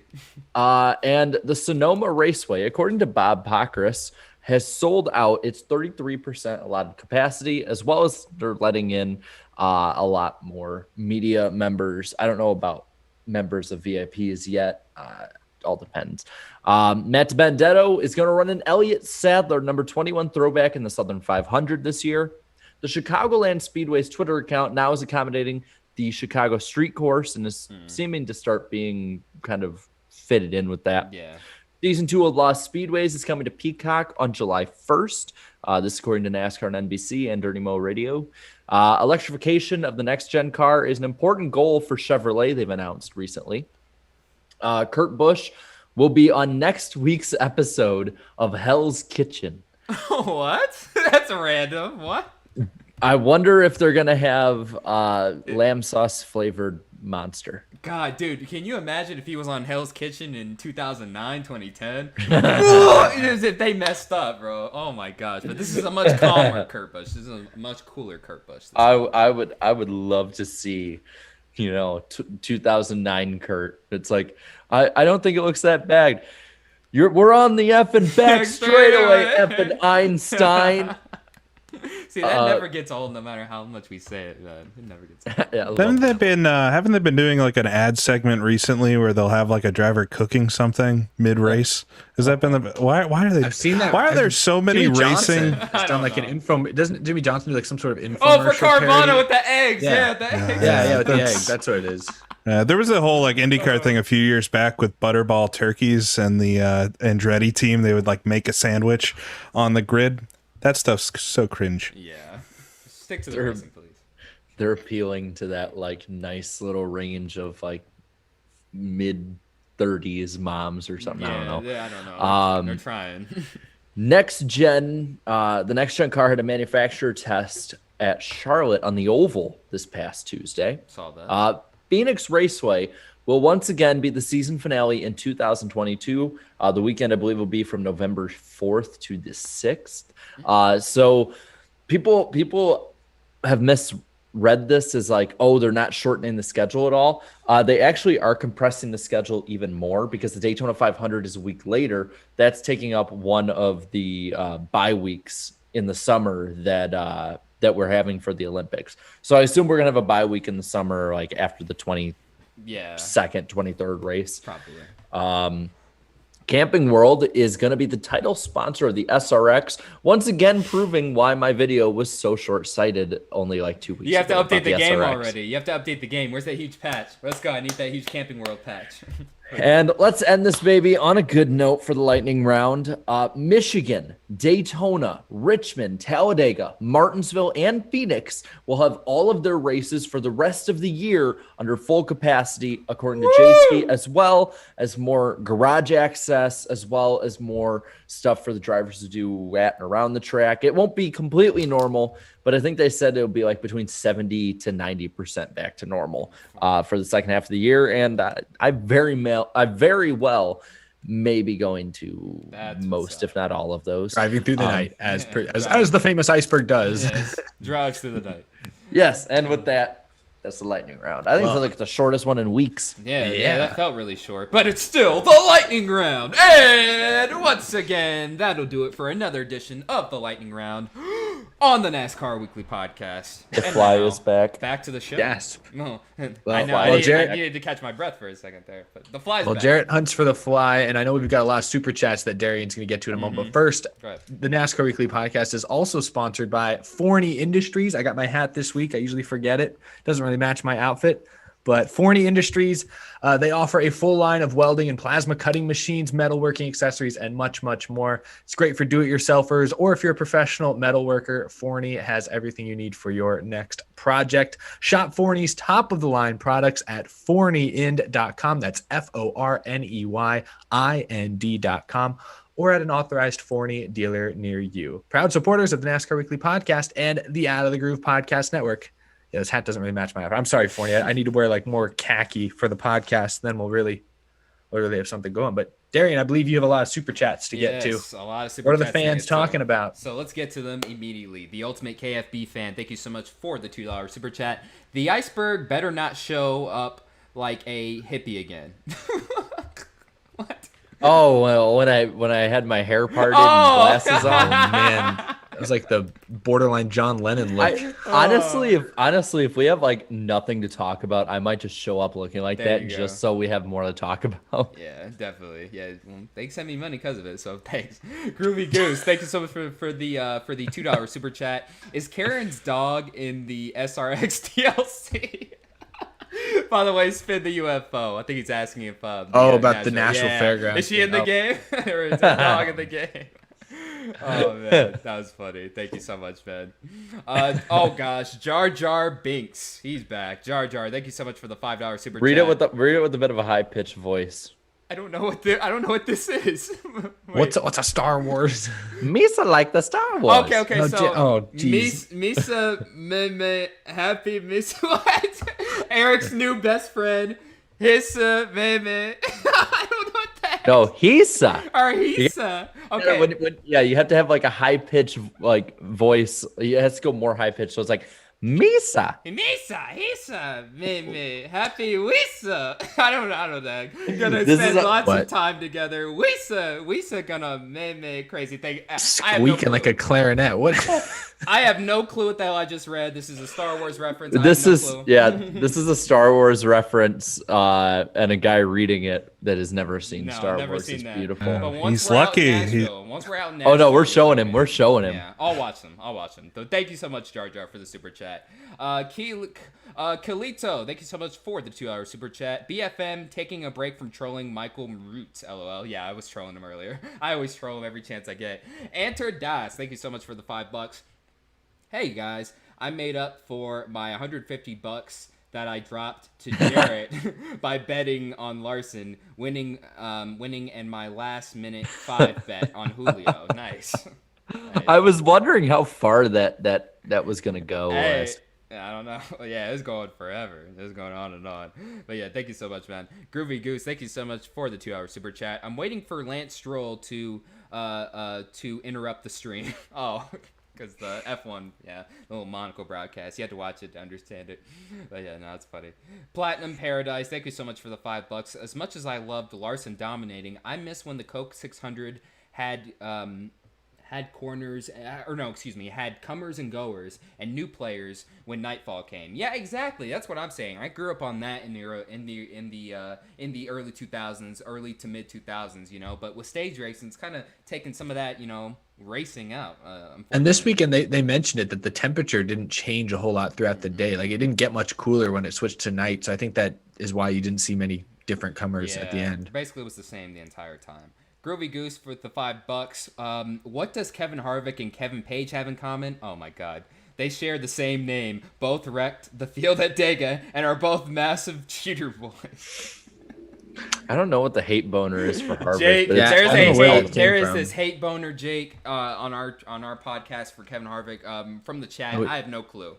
Yeah, we don't know where it came from, but last month it's just been nonstop. I think there's more super chats too. If he doesn't win for a little while, it's gonna be everybody's gonna miss him. Yeah. So it's gonna be like the old guy winning again. Yeah, that's true. Oh, Eric Eastep will love this. Mrs. Eric Eastep, thank you so much for the $5 super chat. I love this. Honey, how long is this going to take? We need to talk about that hypocrite Harvick.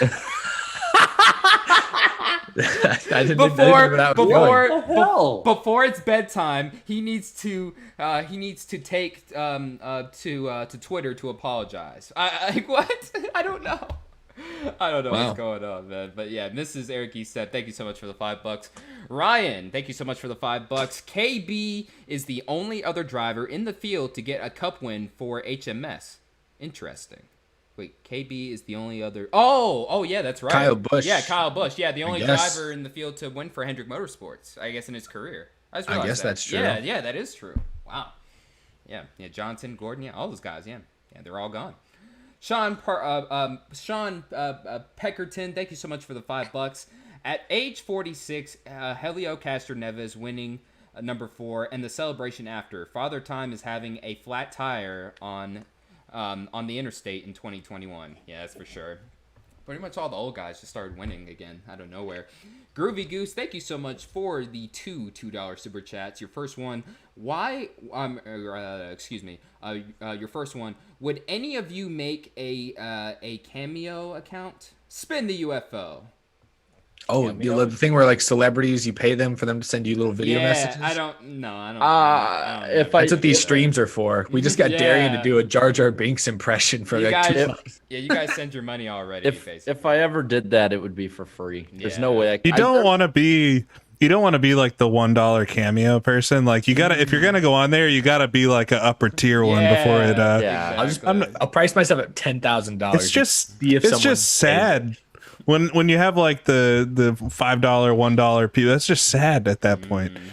It is funny to look at celebrities you recognize and be like, oh, I see so and so is worth double. I don't know. So I can't think of any celebrities, but it is kind of like weird to see that pecking order like clearly defined there. It's like sneaking a look at their movie contracts. All right, so I'll try and get through these final ones as quick as possible. Todd Blue, thank you so much for the $10 super chat. Todd Blue can see the future. Todd Blue sees Eric, Darian, Danny, and Jarrett becoming broadcasters for NASCAR on the new Out of the Groove network. Todd Blue. I thought he was going to say in the Hall of Fame. Reporter. No. Don't say that. Wait, so we'll be there's 4. Like, who's that other YouTuber in the Hall of Fame? Because we're totally serious about this. Oh yeah, we've been totally serious about that. Let's just put. I think Jake we're in the looking. Hall I think of Fame. it's Jake. Yeah, let's just put Jake. He's here already. Except You're in. he'll be in the IndyCar Hall of Fame. Yeah. Which, the open wheel, Yeah. whatever. There you go. Daniel, thank you so much for the $2 super chat. Clint Boyer has ruined the Fox coverage for me. Damn. Yeah, well, somebody. I wouldn't go Clint that Boyer. far, Yeah. but oh wow. Yeah, your opinion. Yeah, that's for sure.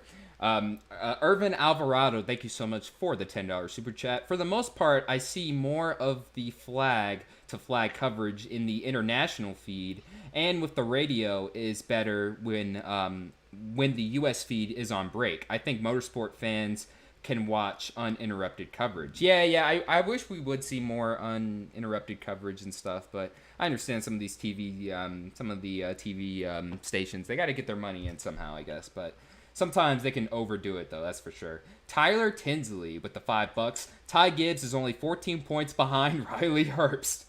Yeah, we glossed over Ty Gibbs winning his second race way too quickly. Ty Gibbs has got 2 wins and 6 starts. He only has one really finish good, outside the yeah. top 5. He's really freaking good, but damn, Jarrett had his huge rant about Herbst a couple weeks ago. Now to get that stat, that's very shocking. I literally like people were like, Jarrett, he's on the pole, and I'm like, give him time. Yeah, just give him time. But the rest of the super chat But says, no, oh, go ahead.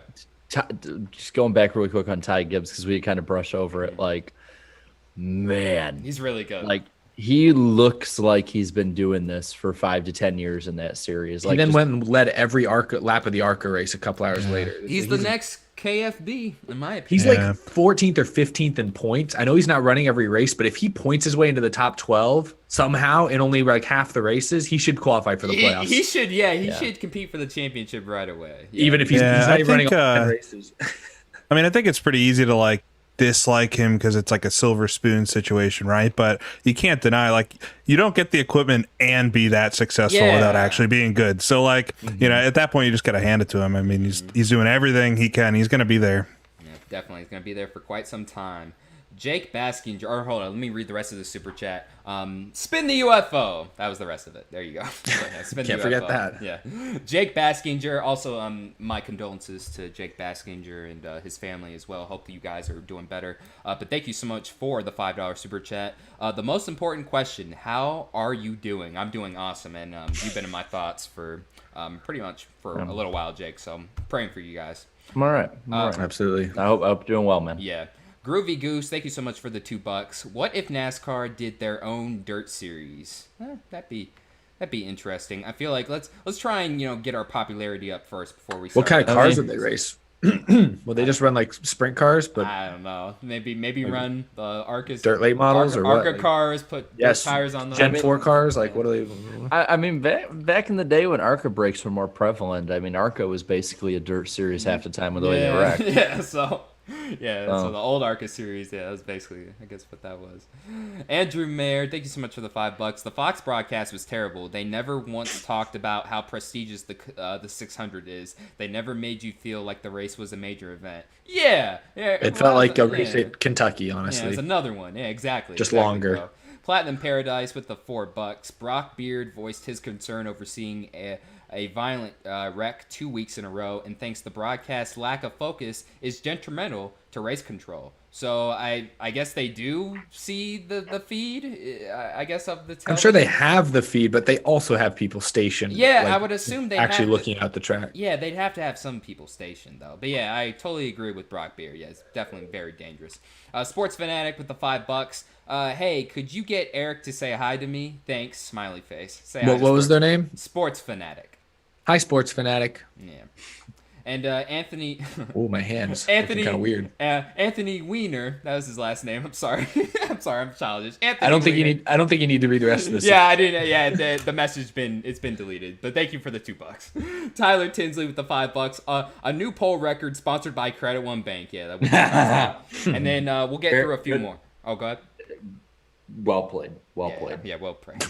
And then Daniel with the $2. Larson's dominance shows you the Johnson decline. Yeah, unfortunately. And then Sean with the $5. Indy 500 is a 10 out of 10. That celebration was special.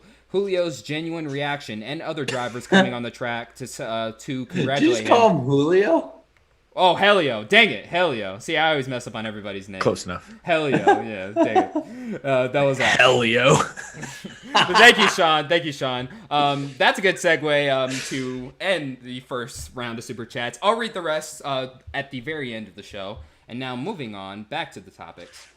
But again, thank you so much for the Super Chats, guys. That is so many Super Chats, but that is awesome. Thank you so much. So now back to the show. The next topic, Kurt Busch, rumored to be going to 2311, according to The Athletic. So, 2311, we've been very upfront about their struggles. But again, first-year team, with a driver who, in my opinion, isn't necessarily a championship caliber driver, in my opinion. I think Bubba can be a very good, serviceable driver, but a championship one, I don't really agree with with some of his fan base there. But Kurt Busch, though, a former championship driver too. I mean, this would be his 7th or 8th different team in his Cup Series career if that happens. Yeah, goodness, something like that. Yeah, it's up there. Roush, I feel like that's really opposite ends of the spectrum, right? For drivers, you've got the seasoned vet, and you've got, Bubba's not a rookie or anything, but it feels just like, can we get somebody in the middle maybe? Yeah, and definitely it would be good to have, or it would definitely be good for Bubba Wallace to have someone to get some notes off of, that sort of thing, from a former champion like himself. I think Bubba needs mentoring from a more experienced driver. If you look back the last, I don't even know how many years of his career, there really wasn't a veteran at the team who could really help teach him. Now, there was, I believe he drove for Kyle Busch in the Truck Series at one point, but there's a difference between an owner driver who really only goes in that series 5 times a year and a driver who you're racing against every week. If you look at the Cup Series, he's always been on single car teams.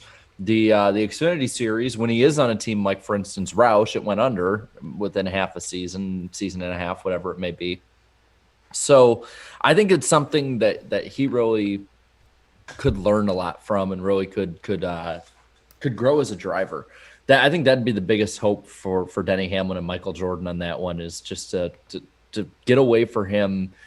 I don't know, maybe to help him build up mental toughness or something. If there's anybody who knows what it's like to go through the ringer during their career, is Kurt Busch. So I'm not saying he can deal with every problem and help Bubba through every problem, but I'm saying that he definitely can help him as a driver and how to just focus he more. He can learn a lot from him, especially, not only is Kurt Busch a former Cup Series champion, but the trials and tribulations he had, especially, in the middle portion of his Cup Series career. I mean, he can definitely, definitely come to Kurt Busch with his problems, for sure. No, I agree with both of what you guys are saying. I think when it comes to off the track, handling media and stuff, Kurt Busch has been, as you said, Jarrett, through the ringer. He's been at the very bottom of it, and I think he's progressed significantly. He's now one of the best, I think, in speaking to the media and being open and talking, engaging with fans. And so I think he'll be helpful to Bubba Wallace there. But when it comes to the overall race team and getting more competitive, here you have a guy who's won 32 times. I think he's put a Chip Ganassi car in the round of 8 recently. He's a great, solid driver. He's a great driver. He's a great driver who's going to really give your team a baseline. if he comes in next year, which it sounds like this is expected, it's I think only recently, only maybe this week have they actually begun talks, perhaps, but it sounds like many are expecting this to lean a certain direction. I think this would be so huge for 23XI if they get a Kurt Busch, who also may bring some Monster Energy sponsorship, so there's additional funding in play as well. How would that work with the whole Dr. Pepper? That'd be interesting. Denny Hamlin's a Coke driver, so I guess it's already kind of weird. I think they'll make it work, but if Monster stays, it even wants to, you just never know. Monster's backed out of Ty Gibbs a little bit. They backed off Deegan a little bit. I just don't know what Monster's doing. But, it's weird. They're still paying Ty Gibbs though, but they're just not on the car. I don't know. It's weird. Anyway, but I just think he's going to be so beneficial to that team, and I think they could be beneficial to him. I don't think, I know the next gen car may equalize some things, but I think at worst, the 23XI car is going to be about the same as the Ganassi car he's in now. I don't think he's going to get into the 23 or whatever the 23XI car ends up being. I don't think he's going to get into that car and suddenly be worse. I think he'll be about the same maybe at first, but I think throughout the season, because again, no disrespect to Bubba, he's a solid driver, but he's not Kurt Busch at this point in his career. Kurt Busch's feedback hopefully will be enough to help progress that team forward at a quicker pace than they have so far this year. Now, it also depends on who else they get involved, because I think Bubba Wallace is a decent driver. I don't really know about Mike Wheeler as a crew chief. Is he the best guy for that role? I don't really know. So who will they get to be Kurt Busch's crew chief, assuming this goes through? That is also important as well. And yeah, this would be, I believe someone confirmed in the chat, this would be his 7th team now. Wow. In his Cup Series career.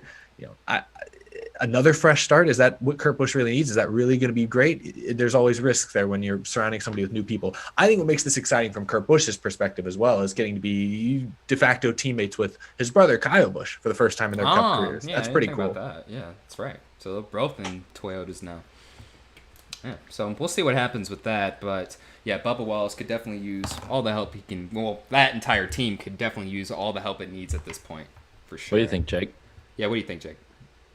Yeah, I mean, I think having a 2-car team there, be interested in how they get a charter, because that's still all up in the air, right? Yeah, that's tricky. Yeah, but yeah, I mean, it won't hurt, right? And if they can start building their cars maybe more than a couple weeks before the start of the season, that'll certainly help as well. But yeah, I think Kurt Busch is a solid driver and would certainly bring that like mentorship and been there, done that. Like, I know how to do this, run a race team type attitude. But I would hope, if they build a team around Kurt coming over, that they actually have, maybe similar experienced crew chiefs and mechanics and things working on their cars, just to help even out the whole team.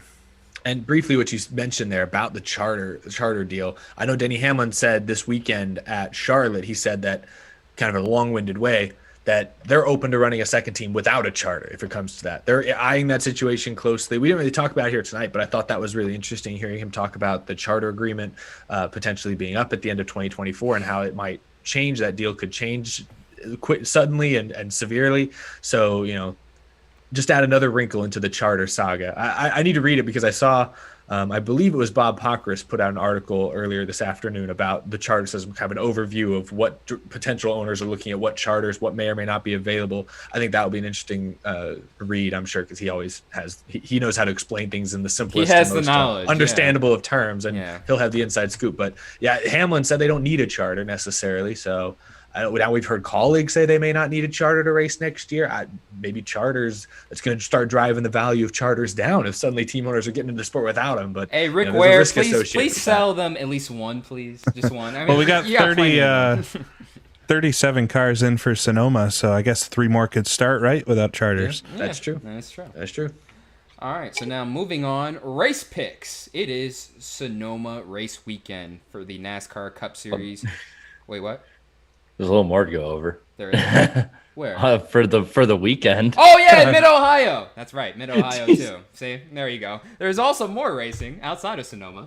I just found out. Okay, so Sonoma/Mid-Ohio race weekend. So for the Cup Series, you can catch the Cup Series Sonoma race on FS1 and also listen to it on PRN Radio. The start time is. The date is this Sunday at 4 p.m. Eastern Time. Xfinity Series channels are also FS1, but this time MRN for the radio part, and then it'll take place on Saturday at 1 p.m. Eastern Time. The weather this weekend for Sonoma, California, 87 degrees. It's supposed to be on Sunday. Very sunny most of the time. 0% chance of rain though, so that's good. And then also, California. And then also for Mid-Ohio race weekend, 86 degrees, mostly cloudy, very warm, but also 0% chance of rain. So things are looking up. Oh my goodness! I did not want. I was dreading having to read these race pick points. Okay, so here are. It's a 2-horse race, my God. Yeah, I was about to It say. really Yeah, is. the point standings at the moment. It's a 2-horse race between Jarrett and Eric. Jarrett currently has accumulated 245 points in total, while Eric is only minus 17 behind. But Lucky 17. but 3 through 6, it is a dogfight. Third positions third all the way down to 6. Only a 6-point difference, so that's fitting. So third place is the guest, and shout out to David Land. He single-handedly saved the guest picks season. They were in the basement. Momentum's on your side, Jake. Yeah, they were in the basement for most of the season. So Jake, you're in a good position. Dave Land put you in. So currently P3, but 53 points back. The chat is P4, 54 points back. Danny B Talks is 5th, 56 points back. And since I suck, I am currently in dead last, P6, 59 points back. But the good news is, in the span of one race weekend, I can jump all the way from 6th to 3rd. So it's not over yet. It's not over yet, folks. So a lot of hope here. And so we'll see what happens. and to add to that, so you get, if you're the top pick for Cup, you get 10 points. Top pick for Mid Ohio, you get 6.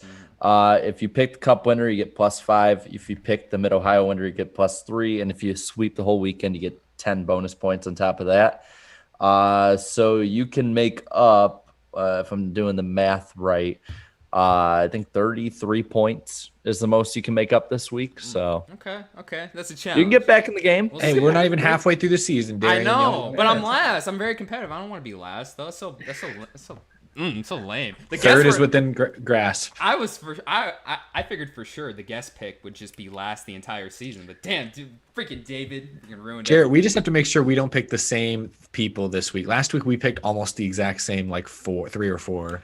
I already had my picks ready to go for a few days now. So have I. So let's see how this goes. Oh, we're actually getting competitive on this. I like it. Yeah. So really quick before we get started, Danny B Talks is not here. Do you guys just want me to go over his picks, all of them? I got them written. Oh, you got them? Okay, all right. We'll just go perfect. All right. as the rounds go, as we All right, do cool. go through the list. Yeah. Cool. So, All right. Jake, if you're not familiar, what we do is we give our win pick for Xfinity in the first round. We'll all give our picks. And then the second round, we give our who's going to suck in the Cup race, like drivers who maybe usually do well that are going to do bad this weekend, our dark horses, our underdog picks, and then we wrap it up with our win pick. And we do these separately, so you don't have to give them all at once. You can think about each for a few seconds. Looking at the entry list right now.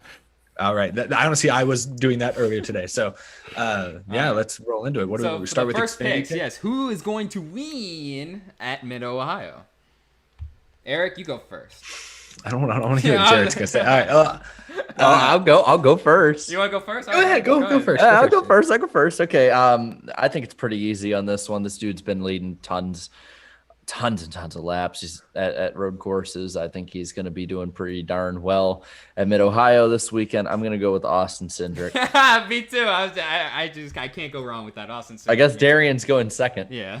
I'm gonna go crazy. Yeah, Austin Cindric's probably the obvious pick, but shoot, I'm going with the guy starting on the front row with them. Ty Gibbs wins another road course race, baby. He's already got one. Oh wait, he's racing. Oh no, I'm still going Austin Cindric. Jake. I think you forgot all about one of the best road course racers in the whole field. I'm going with the Dinger, AJ Allmendinger. That's a good pick as well. Yes, former And- car champion. Danny is also going Cindric. So Yeah. Well, this is your chance, y'all. All right. To make Let's it. see if we can catch up. We'll see. All let's right. see what we got, chat. We're going Cindric. Yeah, Yeah, Cindric. I see Mostly Cindric. Yeah, Cindric. Cindric. I see Cindric everywhere. Yes, put that down. All right, now to the next round of picks, the Cup Series. Jarrett, who is going to suck this weekend at Sonoma? This guy has just been horrendously bad most of the time when it comes to road course racing. I don't think that he's going to improve too much this weekend, as well as his affiliate, or not affiliate, but there basically should be affiliates and teammates with how bad they run at these tracks. I'm going Austin Dillon. He sucks at road courses, man. See, it was either between Dylan, Bubba, Who should be his affiliate? Yeah. You know what? I'll 'Cause probably they're running back there. you pick Dylan. I'll go with Bubba for the road course. I mean, it's a road course. Just Bubba. He's just never good here on the road courses ever. So Bubba. They were my top 2 suck picks as well. So I'll go with someone just off the cuff.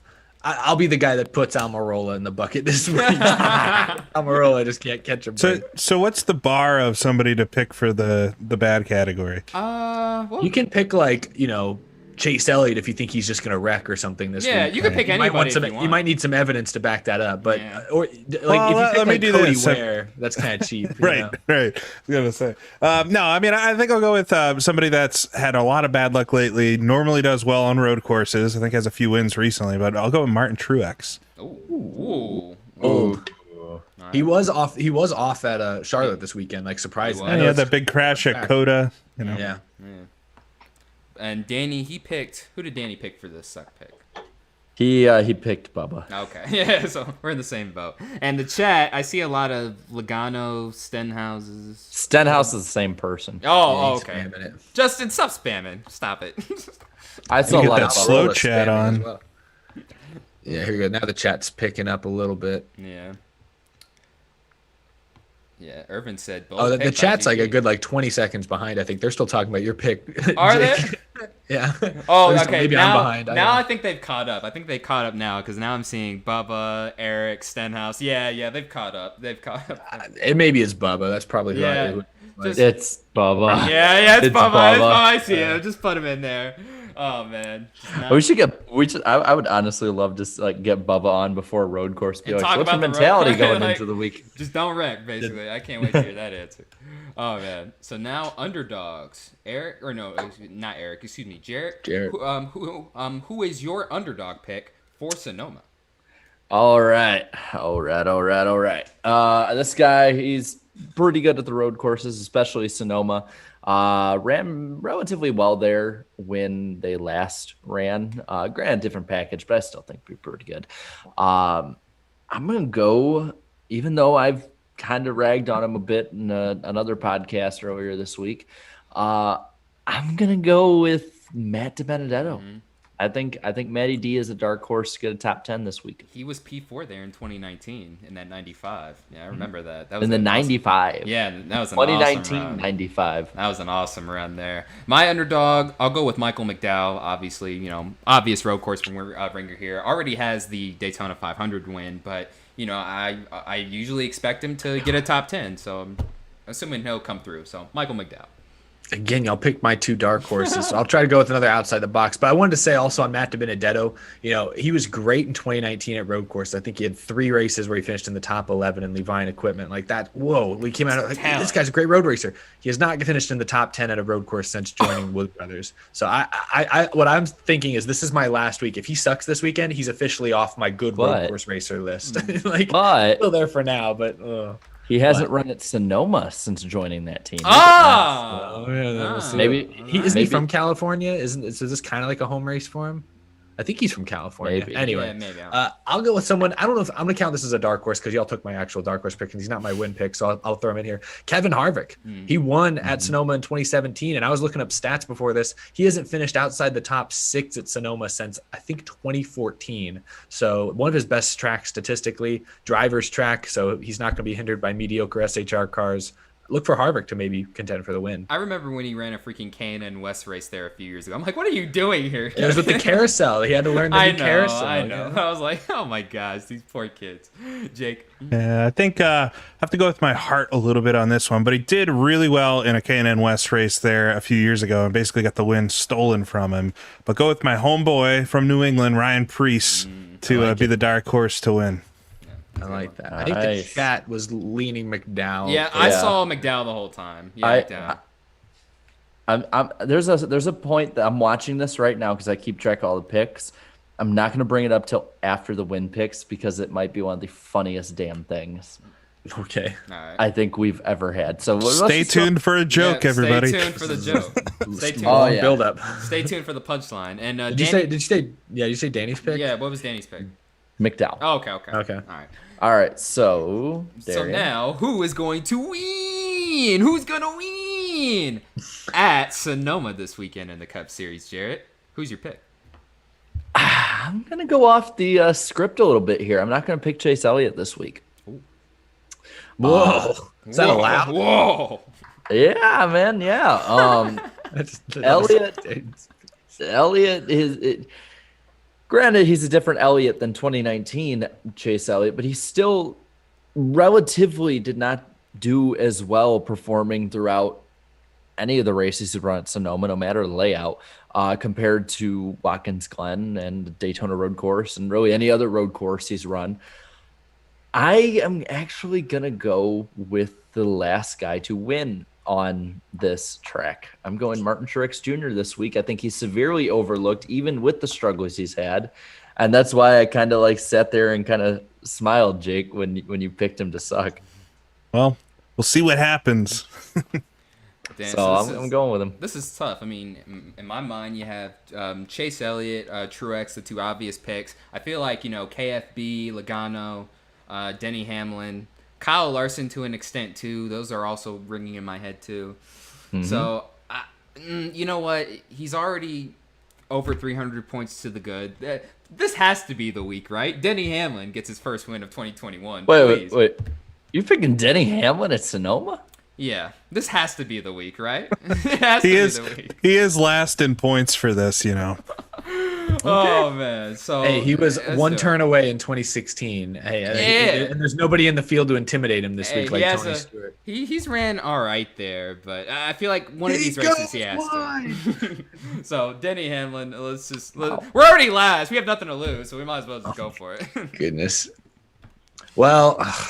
So we picked different people for the Xfinity race, at least, because I'm going with Martin Truex as well. He didn't just win the most recent Sonoma race. He actually has won the last two Sonoma races, if I'm not mistaken. He's won their two Sonoma races. Let's make it three. No, I can't afford to lose points this week to you, Jared. I mean, you're already like 30 points ahead. Don't even talk about losing points. I said to Jared, I can't pick someone different than him unless I really you're believe. You're gonna be second. As good as Chase Elliott is, I think Kyle Larson surprised people at Coda. I think he'll surprise people again this weekend. I think Truex. I know he was off this weekend at Charlotte, but this is a different rules package. It's a driver's track, and they are still the winningest team in NASCAR this year. I think Truex wins it again. Well, you've left the door wide open, so I think it would be stupid not to go with Chase Elliott for this one. So, solid contingency pick. He picks it back up. He's so angry losing so many weeks here to Kyle Larson that I think Chase Elliott's going to take it home. And then Danny picked Chase Elliott as well. The chat is like, there's a lot of MTJ, but a lot of them are also repeats. I see a and lot. I've seen a lot of Elliott's. I'm seeing Harvick. I see T-Pain, of course. You can't go wrong. Of course. T-Pain, yeah. Todd Blue. Mike Bliss. Mike Bliss. Damn, that's a memory right there. I see a lot of, I don't know, it's like Chase. There's Byron's now. There's Harvick's, but a lot of the Harvick's are repeats too. Yeah. Oh, now I'm seeing, okay, so I think now they're caught up now. Because now I'm seeing a bunch of picks. I'm seeing a lot of Chases. Now I'm seeing a lot of Elliott's. Yeah, I think the Elliott's are thank God. dominating. Yeah. It's starting to. Okay. All right, I can give the punchline to the joke now. Darian, you almost ruined it before. I did? So you're not part of it. But the funny thing is, because we're giving Elliott to the chat, but for the Xfinity, Cup Suck, and Cup Dark Horse, the chat, Danny and Darian all had the same picks, and then Danny in the chat picked everyone the same. So the chat will stay ahead of Danny this week. Yeah. This may not be the best strategy play. So then I can jump over both of them in one race weekend. So we'll see. We'll see what happens with that. Awesome. You only picked 3 people in total. Thanks for playing along, chat. Yeah, thank you guys so much. Oh, man. But now let's read these final super chats before we close out tonight's edition of the NASCAR Weekly Podcast. Corvette GS_84 with the $5 super chat. ARCA Main Series only has 16 cars for Friday's race at Mid-Ohio, while ARCA West has 22 at Sonoma. Very sad regionals series has more than the main series. Yeah, I mean, aren't they all kind of like the same thing anyways now? Like ARCA. Sometimes they blend together. Sometimes there Yeah. are races on the ARCA schedule that are technically also on the ARCA East schedule. Yeah. Super sad when you look back at like the Winston West that would have like 50 cars or something show up. I miss that. Yeah, I have an old program of that too. Yeah, that was a different era for sure. You see the same thing up here too in the Northeast. They used to have the Busch East or Busch North. And there would be, too many cars at like Loudon to New Hampshire Motor Speedway to race. And now there's, 10 to 15 ARCA cars. It's just sad. A shame. Yeah, sad, man. Alexander with the $5. That Indy 500 finish made me want to do my best. Gary, Neville impression. Look up Gary Neville, unbelievable on YouTube. I'll look that up afterwards. Ryan with the $2. Spin the UFO, please. Another UFO request. And Daytona 500 Champ 15, once again coming in clutch with the $100 super chat. Thank you so much, man. Thought I would just leave this here. Thank you so much. You are awesome. Appreciate it. Preston Frills, thank you so much for the $5 super chat. I've never been more excited for a Cup guy to run a truck race until I heard Willie B is going to run a truck basically built by Hendrick Motorsports. That's right, Hendrick. They have not been in the when was the last time were they ever they were in the truck series in its inaugural season, I remember. Terry LeBron. They were affiliated with JRM when they had Cole Custer. And also with Kyle Busch back in the early 2000s with what was his name? Billy something. I can't remember his full name, but that 15 truck was Billy always, Talent. Yeah, something like that. Yeah. He was always that 15 completely truck. missed the reference. Wait, what was the reference? I don't get these references, you guys. I'll tell you. Okay, yeah, I don't get the Star Wars reference. Isn't that like a singer? Yeah. Okay. Yeah, but yeah, Crooked that 15 Minds. truck, that was affiliated with Hendrick back in the day, I think. Sports Fanatic, thank you so much for the $3 super chat. First time watching, good show so far. Go Jimmy, thank you, man. Keegan with the $10 super chat. Is there any way for me to touch base for the NASCAR trivia game live stream idea? Because I don't know many guys, I don't know many of you guys in the NASCAR YouTube community personally. A NASCAR trivia game? You never know. NASCAR trivia stream? Yeah, we'll see. We've done those before. I know at least 3 of us did a long time ago. A long time ago. Those were like the freaking Kahoot days. Oh, God. Hi, Danny. I'm just knock, knock. I made it home in time. I'm just getting through reading these super chats. Real quick, I don't know if you heard or not, but I was, I keep track of the picks each week. You and the chat picked identically. I'm not surprised. So they read your notes. That's a pretty. That lineup I have is a pretty solid lineup, I think. Yeah. And on top of that, Darian almost did the same thing, but he picked Hamlin over Elliott. Yeah. Hamlin, please come in clutch this week. I know Sonoma, but make something happen. Man, you're asking all Hamlin. season, ain't gonna win. We'll see. We'll see what happens. Groovy Goose, thank you so much for the $2 super chat. This is Marcus's world. We're just camping in it. Yeah, basically. Craig Busch with the $2. Harvick sucks so much and complains too much. Oh, no. And then Zachary with the $5. Chances of Hendrick going back-to-back in championships this year? Yeah, there's a high chance, but oh my gosh, the Harvick hate just continues. Ryan with another $10 super chat. Earlier KB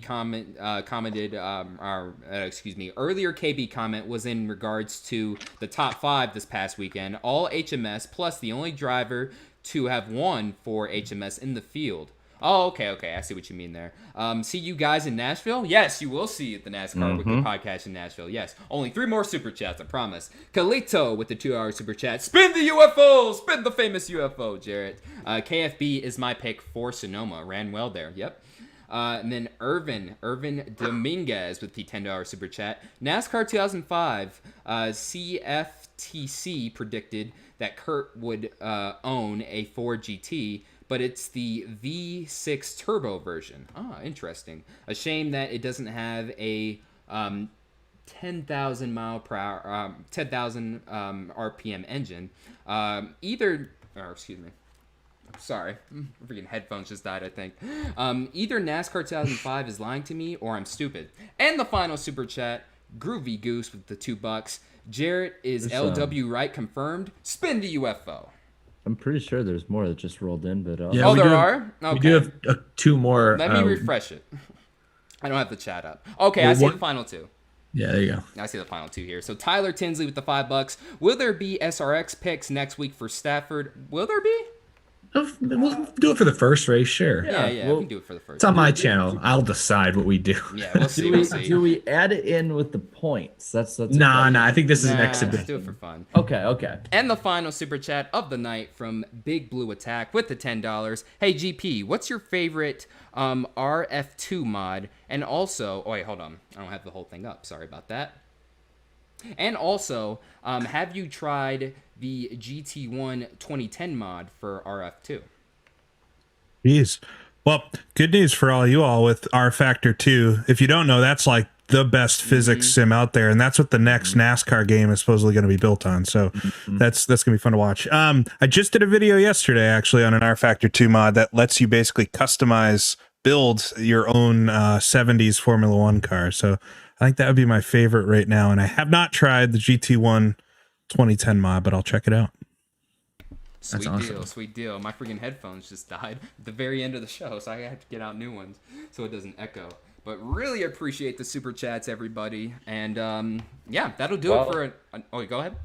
Well, yeah, I'm looking, and we got a few things to put on here. The big one we can't say yet, though. Yeah. I was just about to say, this has been another edition of the NASCAR Weekly Podcast. Thank you guys so much for watching. But before we head out, though, next week we will be on Eric Estep's channel beginning at 8 p.m. Eastern Time. I can't say the guess yet, can I? Not yet. Do but we have that confirmed, or are we like pretty sure? Yeah. We're still like teetering, but All right, yeah. if he ends up coming on, I think that people are gonna be pretty happy and are gonna ask a lot of questions. Cannot wait for that. So, yeah, But so suspenseful. we do have one guest confirmed, at least for part of the show, coming on next week. It's a friend of mine that works in the media for NASCAR over in California. Sports reporter Kyle Foster is coming on. He knows his stuff and is really, really good. He's going to be in Sonoma, so he's going to be telling us about basically like the atmosphere of what it's like in the garage, getting media access, all that stuff. It's good to get some eyes on the ground out there. Yeah. And also remember that the week after that, June 16th, we're having our 150th episode. And Danny, what's going to be special about that one? What's going to be so special about that is that so these guys told me last second, like, hey, Danny, we're all driving to your place, so we need you to just do the show on your own. So that's just going to be 2 hours, and I'm going to be talking to you. No, just kidding. We're all gathering around here at my place. All 4 of us, for the very first time, will be together for the NASCAR Weekly Podcast in person. Yes. It had me excited for an all Danny stream for a minute there. I'm kind of waiting to be a part of it now. I'm going fishing for this one, so I have to do it all by myself in 2 weeks. But man, 150 episodes. We've been doing the podcast for that long. Holy crap. Yeah, it's been a minute. But yeah. So appreciate you guys tuning in to tonight's edition of the NASCAR Weekly Podcast. Thank you very much to GPLaps, aka Jake, for appearing tonight. GP. All right, did I say JP? He doesn't own a NASCAR store in Tennessee, Darian. I knew I was going to make that mistake. I was calling you JP earlier in my head, but then I was like, no, GP. And I saved it for the end, of course. Yeah, shame on me. But anyways, GPLaps, thank you so much for coming on tonight. Where can people find you on social media besides YouTube? Yeah, just look for GPLaps on YouTube, and then also on Twitter. It's where I'm hanging out these days. Thanks for having me on. This is fun. Of course. Thanks for hanging out. Great. Full 2 hours. IndyCar with you and yeah, all that. So, Jarrett, the Dale call. Fire away. It just gets rougher and rougher. It's just silence. Thank you guys so much for watching. This is Black Flags Matter. Catch you next time. Goodbye.